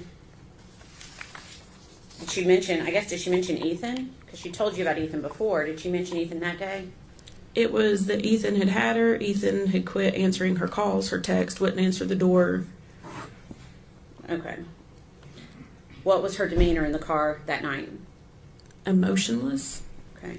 Can you tell me what you mean by that? There was nothing. Like most answers were, I don't know, and there were no tears. There was no frantic, what I think I would have been had my child been missing. There was none of that.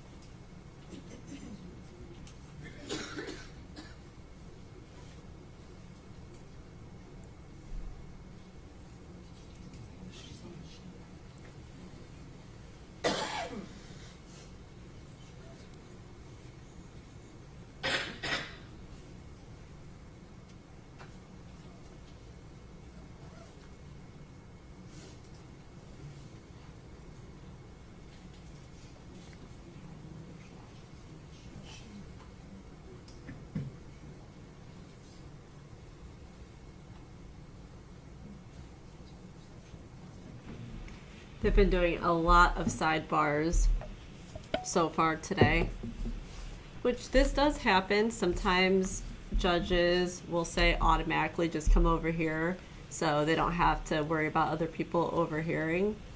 But I feel like it's just happened so much this morning.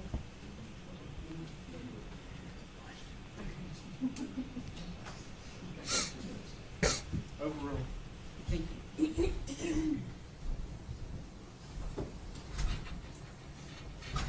Just to clarify, and this is after Evelyn had already been reported missing, is that Yes. right? Okay. Yes.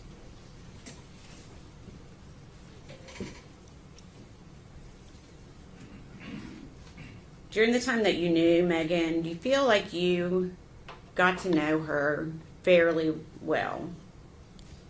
As best as I could. So that would be from the time she started dating Caleb. Mm-hmm. Okay. And you said that was in spring of 2019. Is that right? Yes. Yes. Did you see Megan on the news interviews that she gave? I did. Okay. Did you watch those interviews? Of course. Was the Megan that you saw in those television interviews the same Megan that you knew? No. How was she different? It almost seemed rehearsed, practiced. She just. Okay. I don't know how to describe that. Okay, we can stop with that.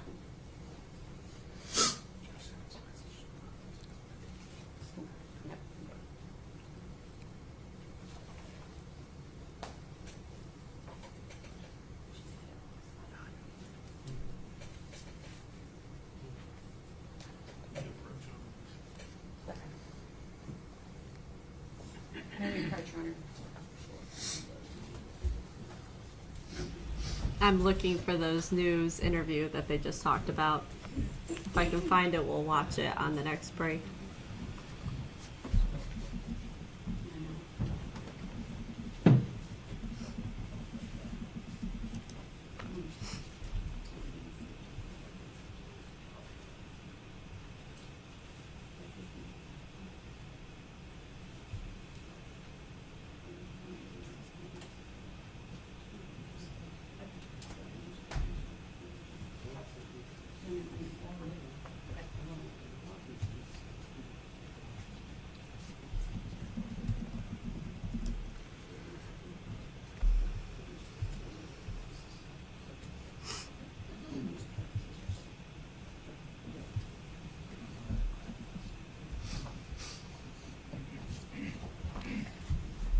Miss Stacy, give me just a second. Okay.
I'm going to pass you 2 papers.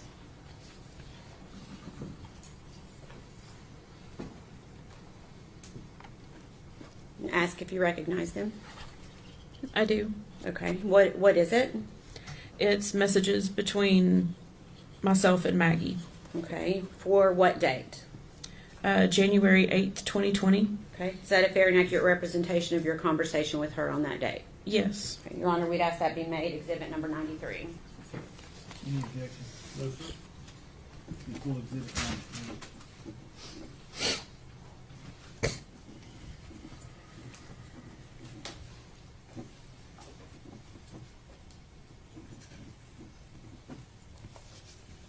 Thank you. Okay. Permission to publish?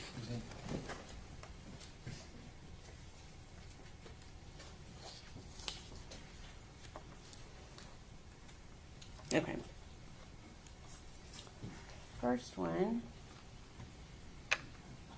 You stated, "I've been worried to death about you. Are you okay?" Why did you send that message? I mean, that's right in the midst of people looking for Evie. And I hadn't heard from her. Okay. So Evelyn had not been reported missing yet at that point. So Then that was if I've not heard from her, because we talked quite a bit. okay.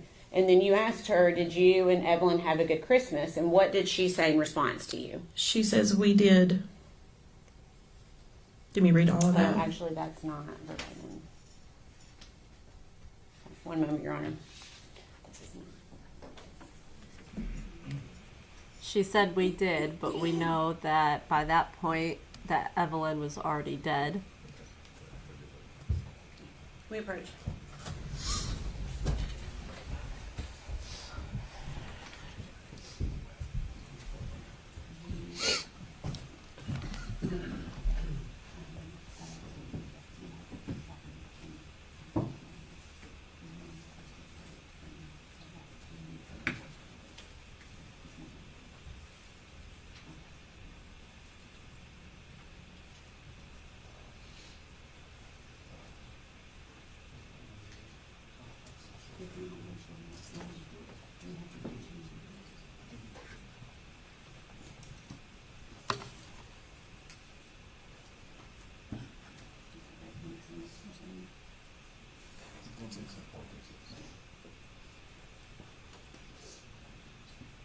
Also, I don't think her mom is in jail right now.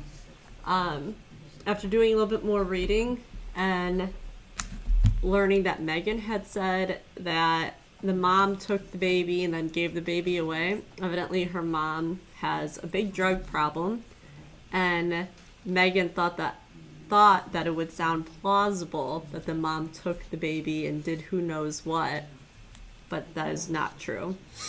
So she was definitely using her mom's drug problem, trying to solve her own problems.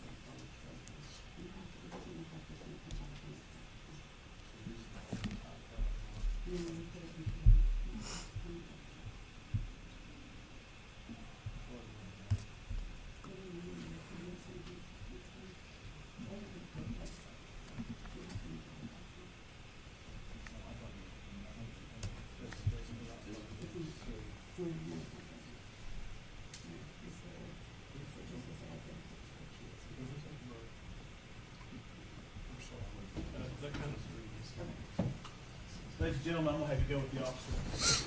Everyone stand, please.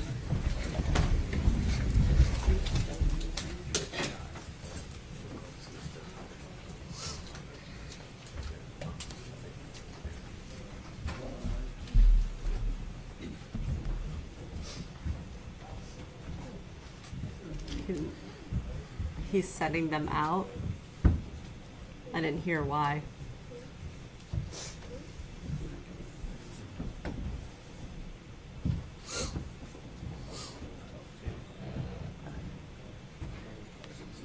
You may be seated. Thank you.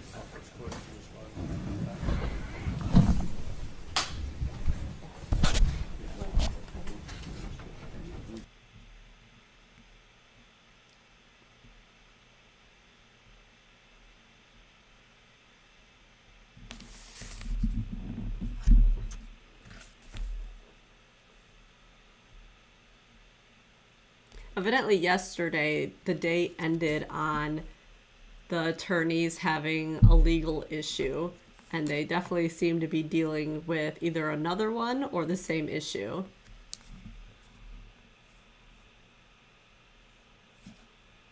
I don't think he said to go to lunch, but I mean, he definitely just up and left. Let's just see.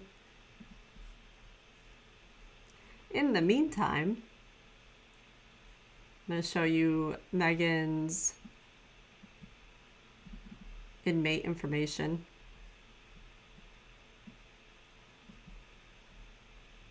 And then if they end up staying on break for a little bit, I'll just go ahead and play the interview/interrogation while we wait.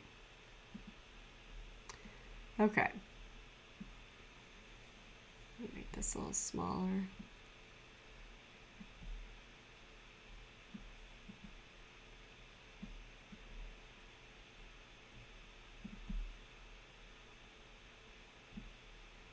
Oh, it's not gonna go smaller. Okay. All right, so you can see some information listed at the jail she's in.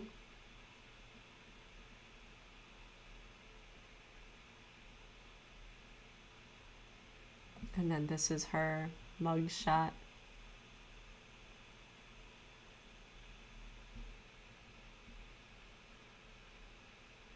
I find it really interesting that she was conniving enough to use her mom's drug problem and try to piece together a story.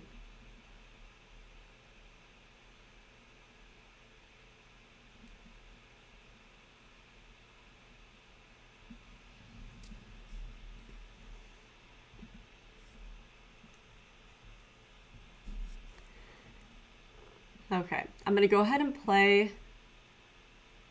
the interview. If they happen to come back, though, we'll switch it back over to this one. All right, so remember, they played this yesterday for the entire courtroom. Not paying yet. You know this, okay. You know that. This is the last day. If you had, I will, and we'll bring it up. Yeah, but don't we need to bring her on, man? Don't lead us on like this on too long.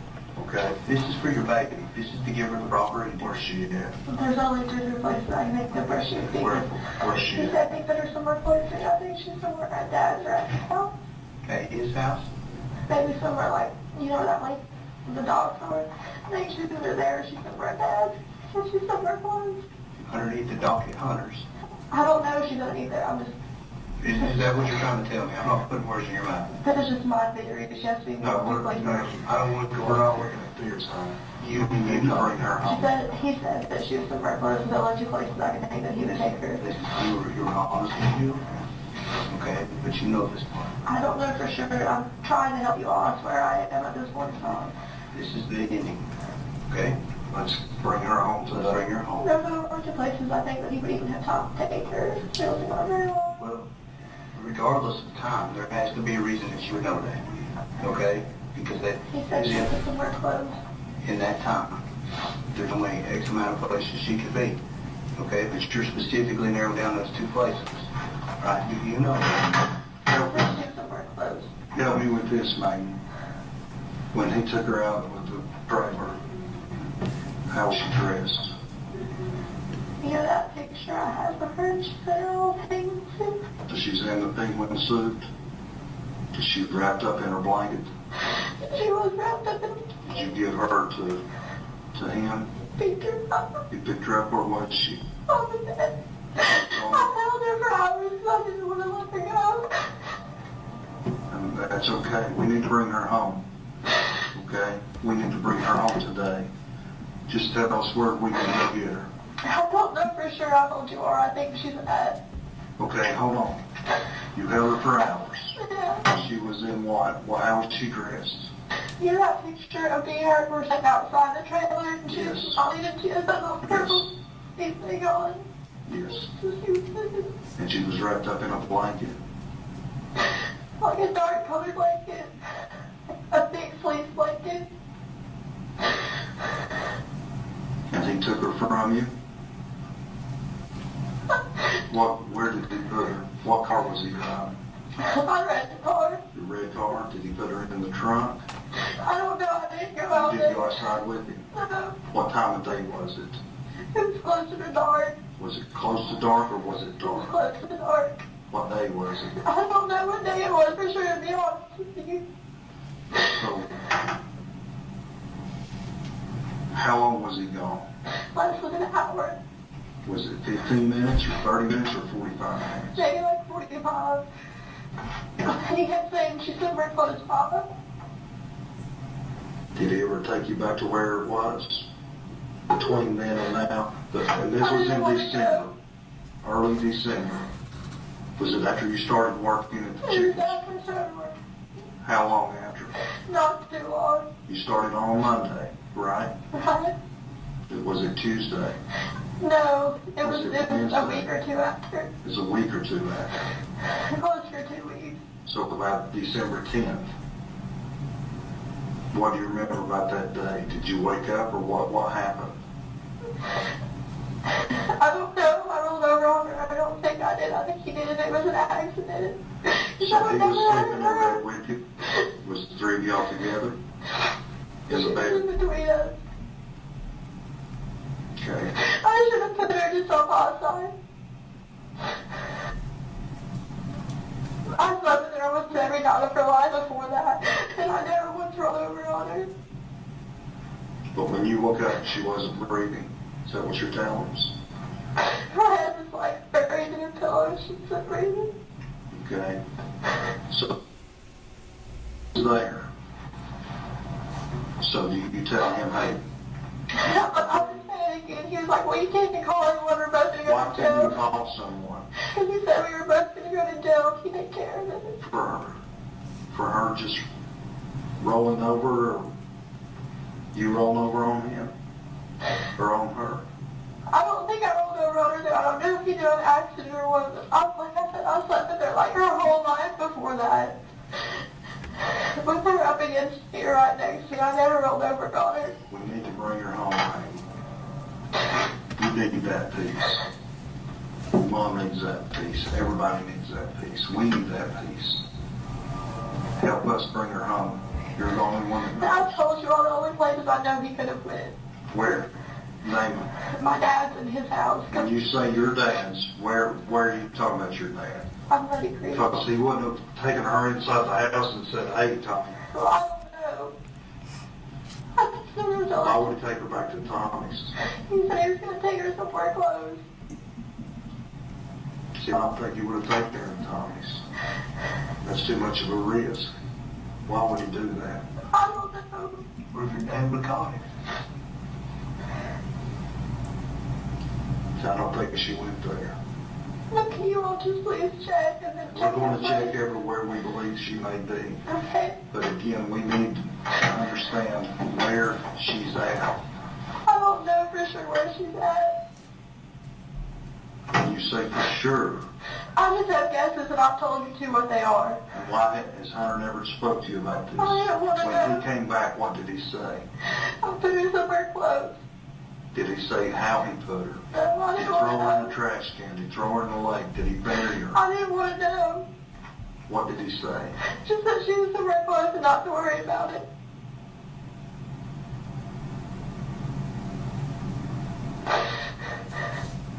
Megan, you lied to us for 6 days now. I need you to be truthful with me today. I am being truthful. Well, just hear me out, okay? I need you to be truthful with me today. We're getting there. We need her brought home. She don't need to be laying out in the woods in the cold anymore. She needs to be buried. She deserves that. You need to help us bring her home. Please. Tell us where she's at. I don't know for sure. I really don't. I don't want to know.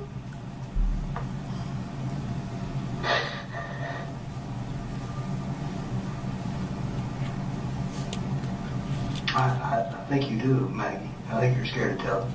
I don't. I told you the only two places I think she could be. When you say the boat dock, what do you mean by the boat dock? I don't know. Maybe he buried her there or what. Did he mention the boat dock? No, but he said he took her somewhere close and he wasn't gone very long. Did he drive away with her? Was she placed in the trunk? I don't know for sure. You didn't look out the window. No, I didn't want to. Who did you call? Nobody. I was scared to call anybody. Did he call you while he was gone? No. And it was dark. Close to getting dark. It was dark by the time he got back. It was light when he left and dark when he got back.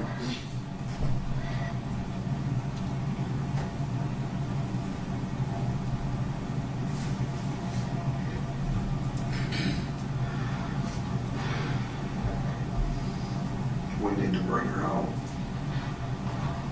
If she's laying out there somewhere, she deserves better than that. I don't know. I told you the only two places I could think he could take her.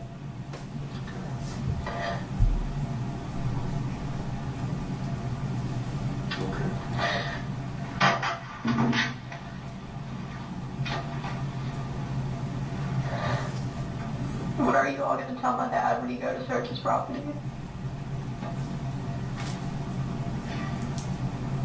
What should we tell him? I don't know.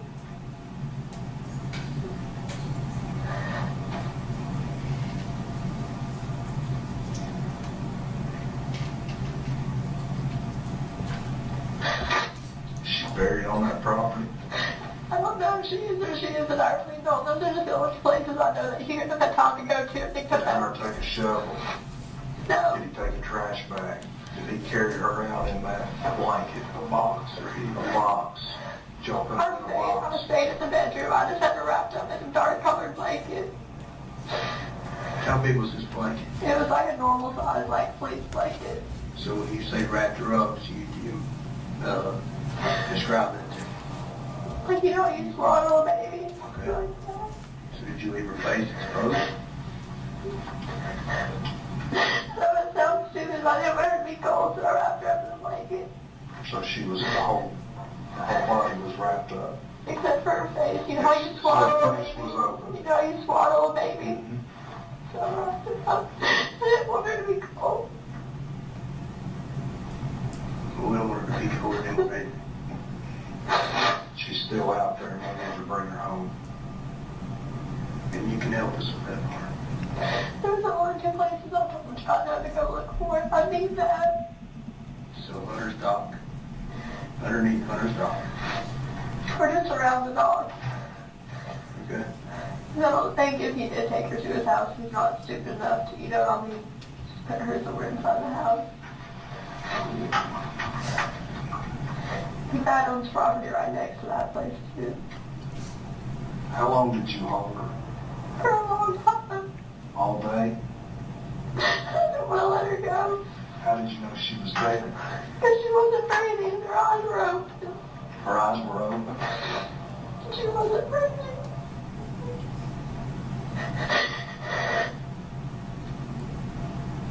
I tried to give her CPR, but she was already gone. How did you try to give her CPR? Mouth to mouth. What else? That's it. Not just held her. Like, She gag or anything while you're... Oh, okay. All right, we'll go back to that in a little bit.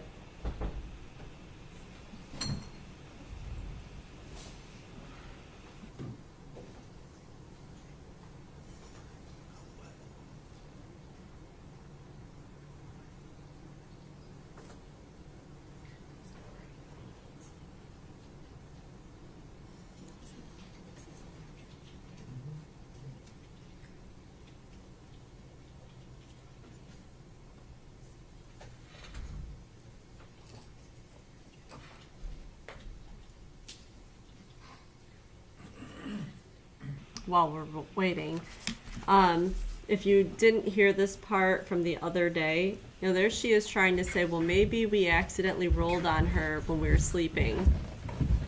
Well, when she was found, her body, there was foil wrapped around her head,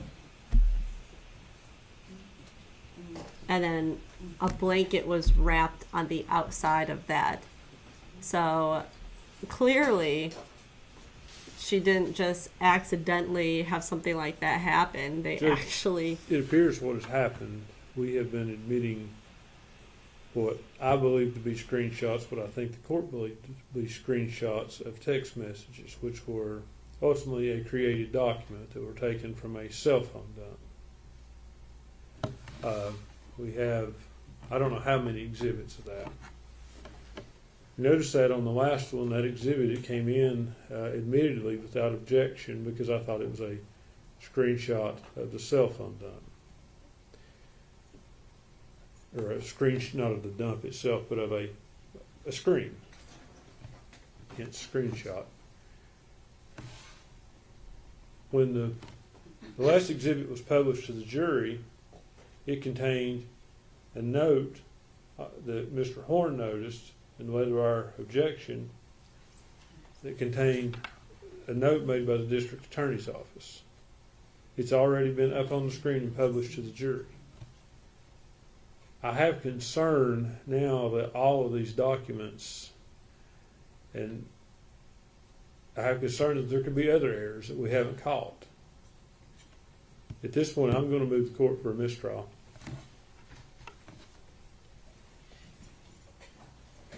Oh my gosh. Judge, a couple things in response. Some of those are, I know the Instagram messages actually are screenshots of what was on the phone, so those are not. The other ones are taken from the either Facebook proceeds or text conversations that were dumped from the phones. They're identical. The only thing we've done is put them in a format that makes them look like what you would see if you were looking at Facebook Messenger or at a cell phone. That's the only thing. The one that was most recently up in front of the screen is admittedly not verbatim what was in the text, and that's what was caught. It's just human error in reviewing all this. But everything else is identical. They've all been read. Most of them have been read in court, and those messages and Facebook communications have. Mr. Scott's had those for several years now and reviewed them. And if disputes the veracity of them. You can sit there and go back through and check them word for word, but they're identical. There's nothing substantively that's been placed before the jury that's either inaccurate or misleading. The only thing that's not correct is that last one that was up on the screen. Otherwise, it's just it's not a substance thing. It's just the fact of what they the only thing we've changed is how they look on the screen. The profile pictures, I told Mr. Scott, they're taken from Facebook Messenger. There's nothing, we haven't created any content as far as that's concerned. So there's nothing that's been put before the jury that's in any way misleading or inaccurate. So the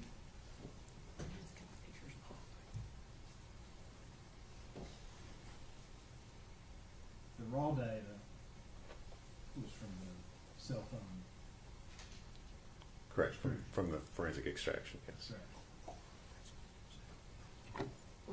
And those were placed in, basically, you made a demonstrative Correct. evidence.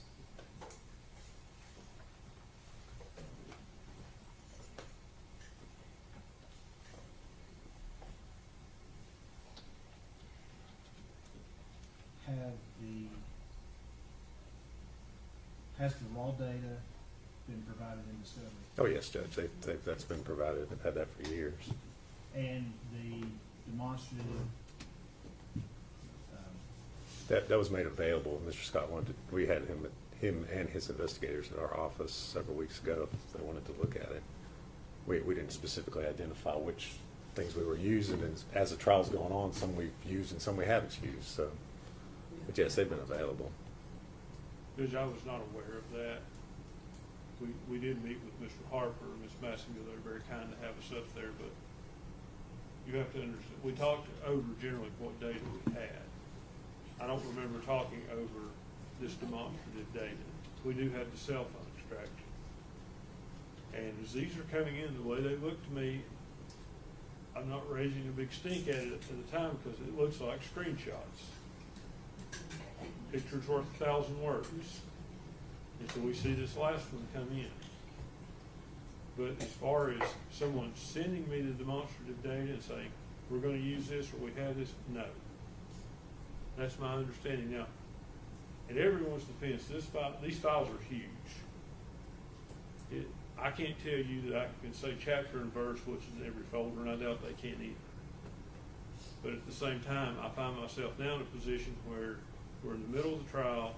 It would be near impossible to go back and compare all of these documents. I don't think there's, Judge, if you want me to, I don't think it'd be that difficult for us to pull these messages from what they come in Facebook. And I mean, if you want to compare them, we can isolate those. I don't think that'd be difficult at all. I mean, it's not that many messages that have been admitted at this point.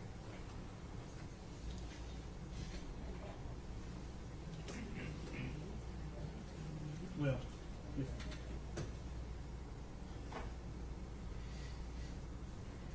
since the raw data has been given, I'm not going to bring this trial because of the discovery. Now, I think if the extractions hadn't been provided, I would have to.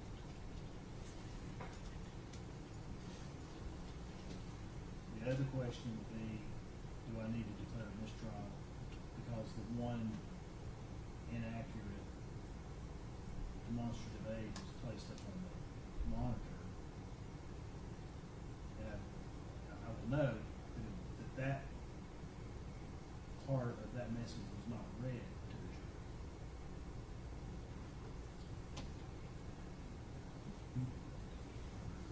It was not read to the jury. And I know that General Massingill is the one that first brought it to our attention as a problem.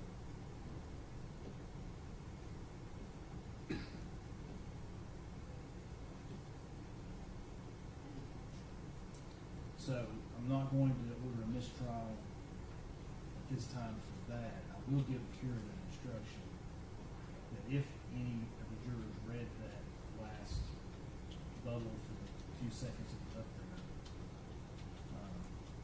that the put that out of their mind and they're not to consider what was there. Now, my concern, so I'm gonna deny the motion for Mr. Ross for those three reasons. I don't find that there's manifest necessity that we have to mistrial the case. Now, going forward.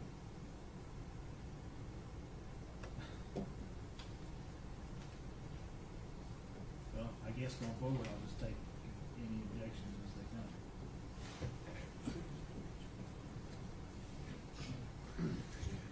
Since I can't give any advisory opinions.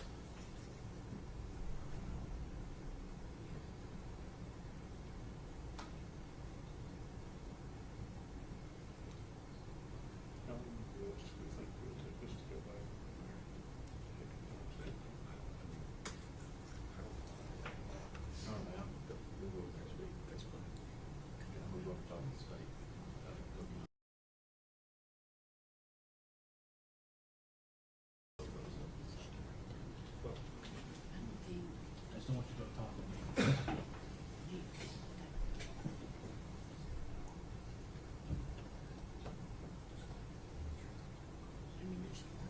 Well, I don't have to take that long, a couple hours probably.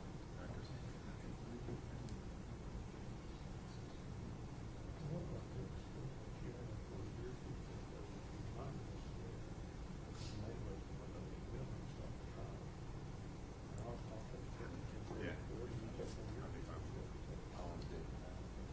And that way that doesn't delay the trial. Yeah, well, we'll just have to.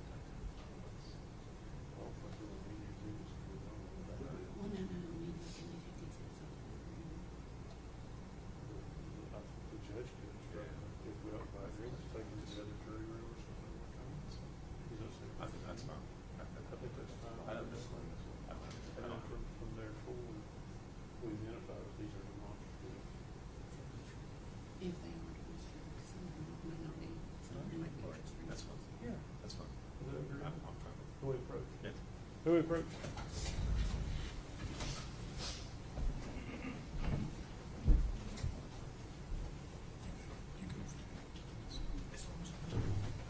Yeah, we'll.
This is the second day in a row that they've had two major legal issues go on.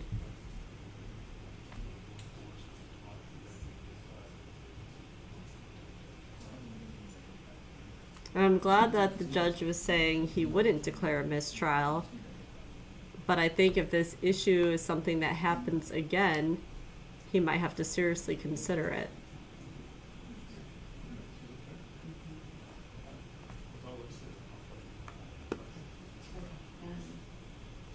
I need like a body language expert on here. She's been sitting like this during most of today.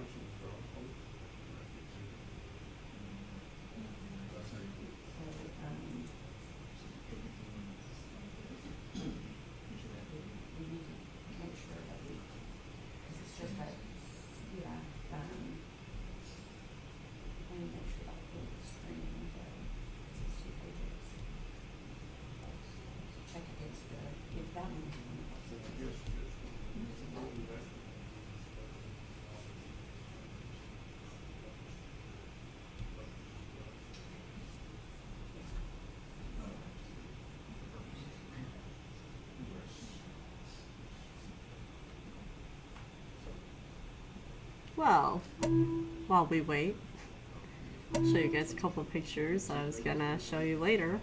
I'll do it now. This was the inside of Megan's trailer that they were living in. Just stuff everywhere. Kind of goes hand in hand on people claiming that Evelyn was very dirty.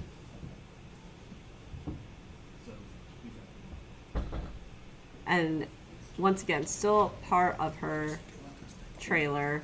But this is actually also how the kids' playhouse, it basically looked like that on the inside. Just stuff filled to the brim of junk and trash. But I don't see how anyone could live in this, let alone a 15-month-old baby that puts everything in their mouths and is teething. Just not good at all.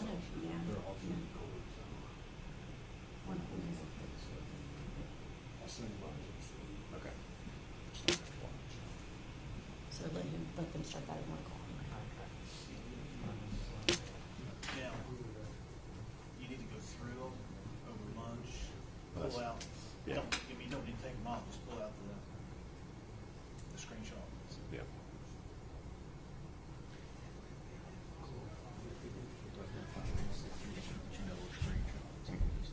No, most of them are not screenshots. Actually, most of them are Facebook and Instagram. Yeah, but there's some are screenshots. Correct. I don't think we put any screenshots in. Yeah, we did. I've never witnessed another trial have what's happening like this. This is so strange. Are we in recess, Judge? We will be in recess till 1 o'clock. So do you Oh, yeah. do you want us to go?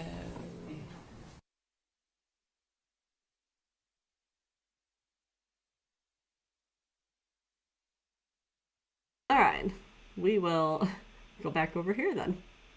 You're trying to give CPR to her? No. How did she feel? What do you mean? Was she cold? No. She's still warm?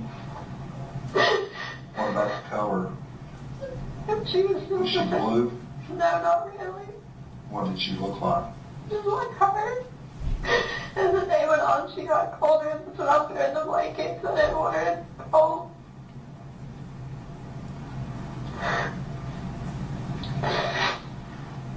And you don't remember what day that was? No. I know it sounds bad, but I'm just trying to block it out of my memory as much as I can.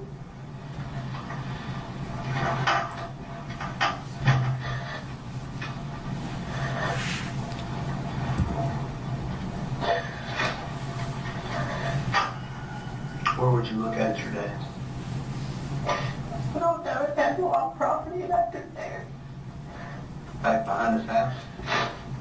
So where does that connect to? Where does the back of his property connect to? I don't know. I don't know. So you, Yeah, that's what's there, and then that creek is like right up to the asphalt, stuff like that. you're shooting one of those asphalt piles. I don't know, I really don't. Is there a lot of asphalt piles on his property? I don't know if there is any or not. So I've not been out there, I don't know, I'm asking. Again, that's what I'm trying to do, and help us bring her home. She don't deserve another night out there in the cold and alone. She needs to be brought home. I don't know, I really don't.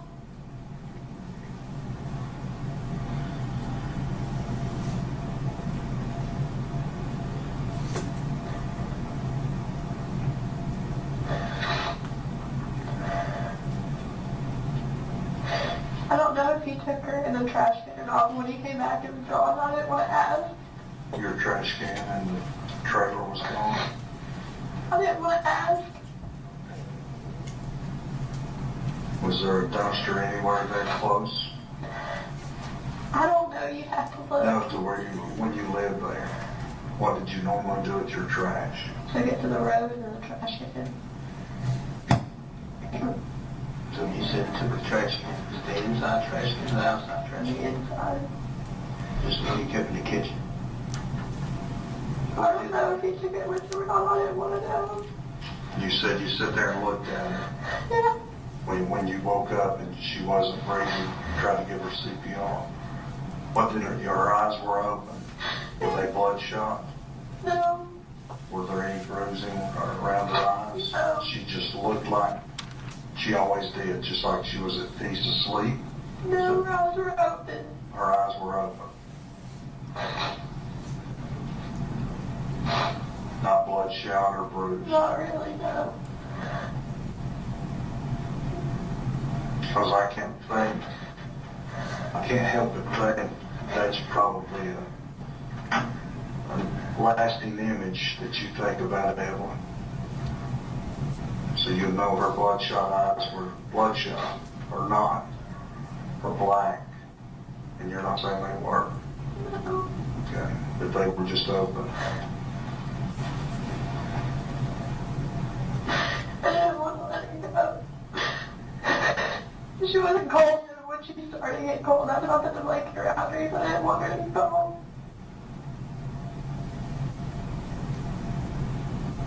What woke you up? Was she choking or crying No. I just woke or up. kicking? No.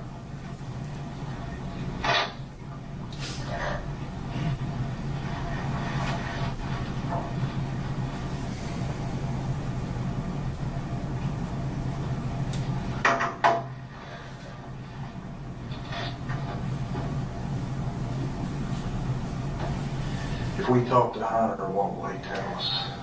The same thing he's been telling you, that he's never met Evelyn, because he told me not to tell anybody that he would go back to jail. If he has never met Evelyn, how do we make that connection that he has? I don't know. Was he ever out in public with her? During this time, how long had you all started dating? Not long. Talking about not long, like a week, Yeah. a couple of weeks, a A week. month? So prior to you starting at the chicken shack, No, I didn't know Hunter. you didn't know him. No. So the first day you met him was an interview for that job? Yeah. When was that? I don't know. You started on Monday. Right. I think it was a couple of days The day before. before, like on a Friday or Saturday? It was probably like a day or two before. Did you go there in person and fill out an application? Yeah. Evelyn sat in And the that's car the with first Mother time? and Bailey. Okay, and that's the first time you ever saw him. Mm-hmm. What happened? I just filled out an application, that's it. Did he ask you out on a date when I met No, you? not until I started working there. So you started working, he said, okay, you're hired. You started working on December 2nd, on a Monday, correct? And then start farting at work. And tell me what happened. Y'all got on a date, Monday night, Tuesday? Tell I me don't about it. remember the day, I really don't. Whatever day, whenever you say the first day after the application, that you, that was the first time you met him, you started working, which that, we know that's on a Monday, that's easy. Y'all started flirting at work. Did y'all go out Monday night, that first night? No, I don't remember what night we went out. I'm just being honest, I really don't. Okay. But at some point, he started staying with you at the camp, or at the trailer. Just one night. He stayed one night. And then you said he stayed a couple of nights. I didn't say that. You said he had slept together. Just the one time. Said y'all had slept together in the bed with her between, Me and him. not with her. She slept in between us. And so I'm saying, you said you'd done that a couple of nights and No, I said I've done it 1,000 times where she slept with me. Like her whole life, she slept with me in bed. And then the one night he stayed was the first night he met her, correct? I mean, no, he'd seen her like in the car with me at the chicken shack. Okay. Like a couple of days when you went to get the application, when you applied with Bailey. Mm-hmm. And I came to measure the parking lot. They wanted it redone, and I had her in the car with me. when was that? I don't know a day. But you told these guys the other day, y'all went through a timeline. I think, I wasn't in there.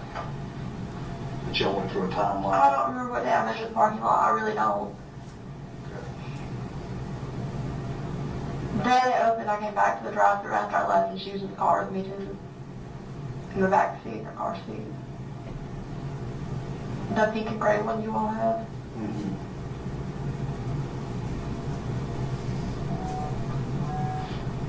Do you think he took her in that trash can? I don't know, but it was gone. I never wanted to know.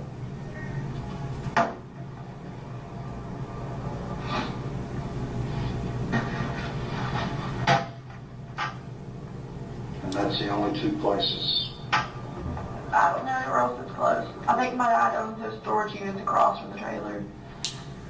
You know what I'm talking about? I do. Does Hunter have a storage building rented from him or something there? No, but I mean, Or do you? no, they're abandoned. Where would he put the baby at there? I don't know. You are asking me guesses. I'm giving them to you. He likes the lake a lot. Does he have a boat or anything like that? He used to. When you talk about the boat dock, you mentioned boat dock. What do you mean by that? Does he own a boat dock or? They're behind his dad's house. If you go to 217 Setting Point Drive and look in the backyard, there's 3 huge ass boat docks. I promise you, you will not miss them. They're wide. And that's Have you one. been to that house? Do you know what I'm talking about? I do. Okay.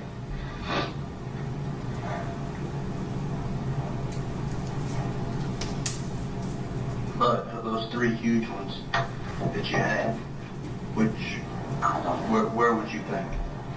I really don't know, to be honest with you. The only thing I think of is maybe put her in the lake or something. Do you think you would walk in from there and walk down to the lake? What do you mean? What do you? There's no water there right now. Well, that's what I'm saying. You would have to walk down the dock and walk to the lake. Well, you can get to the lake not too far from my trailer. Because it was Lakeview Mobile Home Park before my dad. Is there a place you can drive down from there? I really don't know, to be honest. Isn't there like an access, something on Sugar That's Hall? what I'm asking. I don't know. There is. You're talking about the ramp, the new ramp they built down there? There is. You talking about the one on Sugar Hall, or you talking about the one on the Duval Bridge? Just before the bridge. They built a new ramp down there? Oh, I didn't know that. Okay. Which one are you talking about on Sugar Hall? Well, I just passed the one that's just Sugar Hall access part. Okay.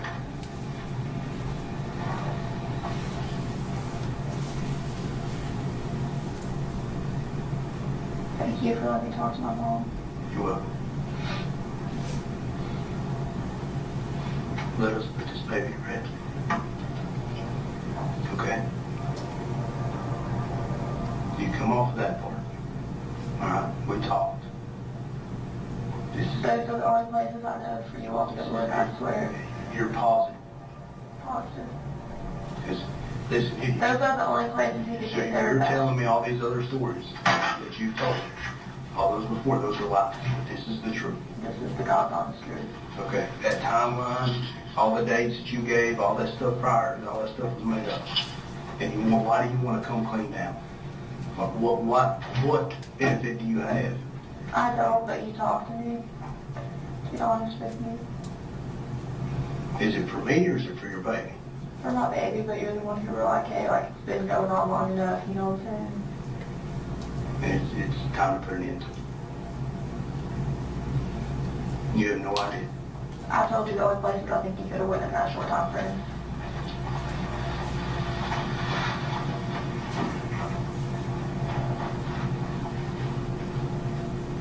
I'm gonna step out here. I'm gonna try to look in the map for most places.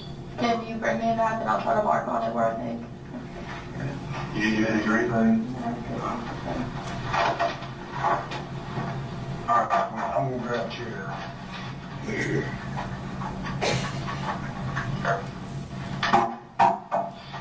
we got some maps. Let's see.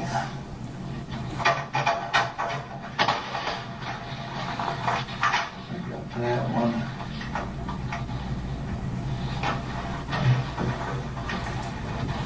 We got this one. Okay, 543 Muddy Creek. Is that his dad's? No, that's not. This is his dad. Okay, so we got 3 maps here. So here, just take this and give you. I know they're kind of small. This is where That's where you were staying, I think, right?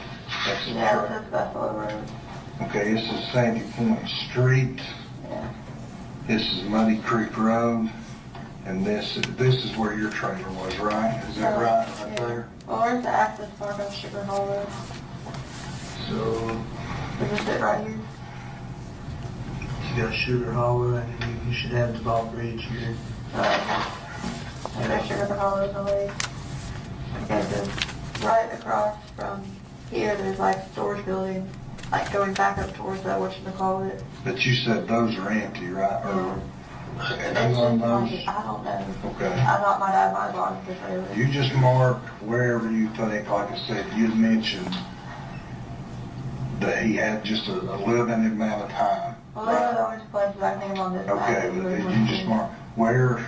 This is like the storage unit.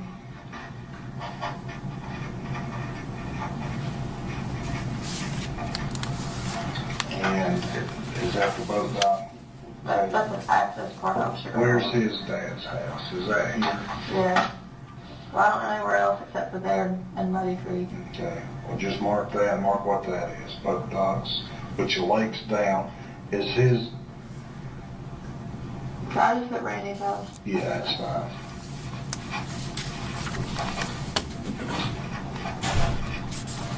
Okay, anything else you can think of?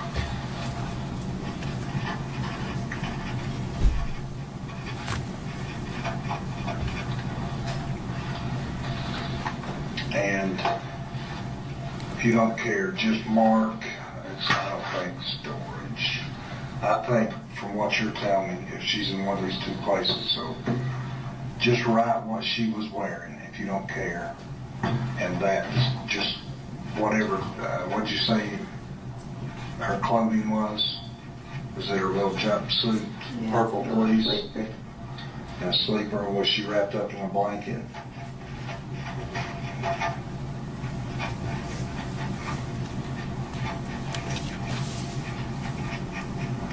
Now notice, hey, this might be hard for you. Write down how she was. Her eyes open.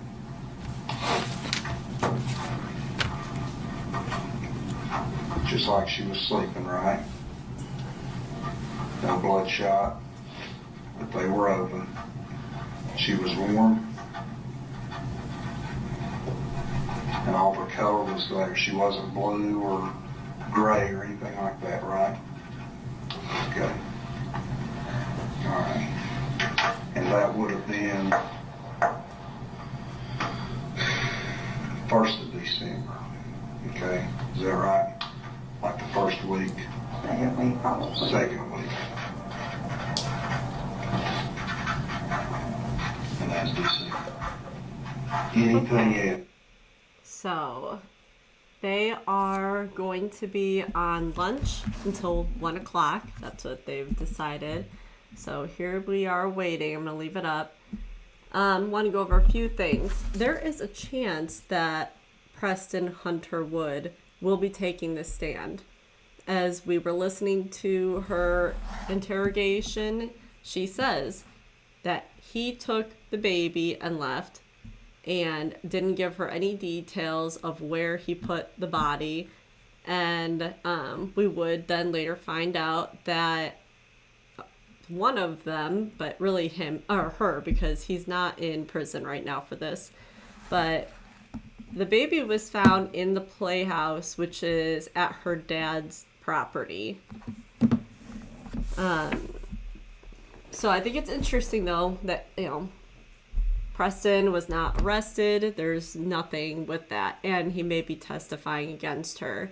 He had also told the police that they were not in a relationship really. They had just met not too long ago, and maybe they went out and stuff, but he wouldn't say that they were in a relationship. So I thought that was interesting.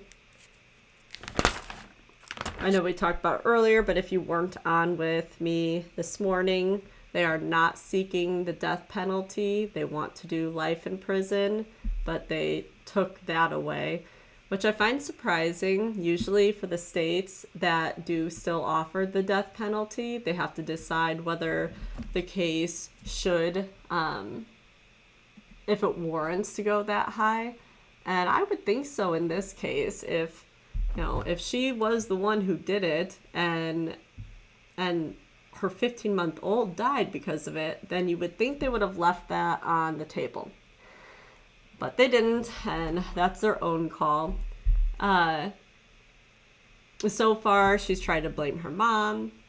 She tried to blame the father of the child, and now looks like it's probably not even his child. Now she's blaming this guy that she hasn't known for very long. So just an all-around really bad situation. And later for this, after today's trial's done, I'm going to be reviewing her dad's testimony, because now we know that playhouse was found on his property. So it'll be interesting to see how he reacted, what he felt, if there's any more information about him and Megan after the arrest. So we'll be doing that later. For now, since we are now on an hour break, I am going to go ahead and X out of this live. I'll just put part 1, and then later when I come back live for, it'll be on part 2. But I'm going to exit out so I can get ready for the Monica Cementelli trial that's supposed to be starting in 20 minutes. But if you've been with me this last week or two, I keep complaining they're never on time. And I'm so prompt with it, but it's never on time. So if you end up going over there and you haven't seen any of it, that happens. So don't be too discouraged. That's just how they've been this whole time. But yesterday was a lot of boring details, talking about like insurance and different bills. And I'm really hoping that with today being Friday, they start getting into some of the crazy testimony. I am really hoping her lover will take the stand today. That will be crazy. And there's many other witnesses that will be taking the stand that is going to be worthwhile to be watching and see what they have to say. So hopefully it is, maybe it's not, and it will all start the crazy testimony next week. But after the kind of tedious day on it yesterday, I'm hopeful that we'll have something that's a little bit more detailed and interesting to watch and not just mindless paperwork. So, all right, like I said, wait for part 2. I'll get that done after Monica's trial today. So thanks for watching.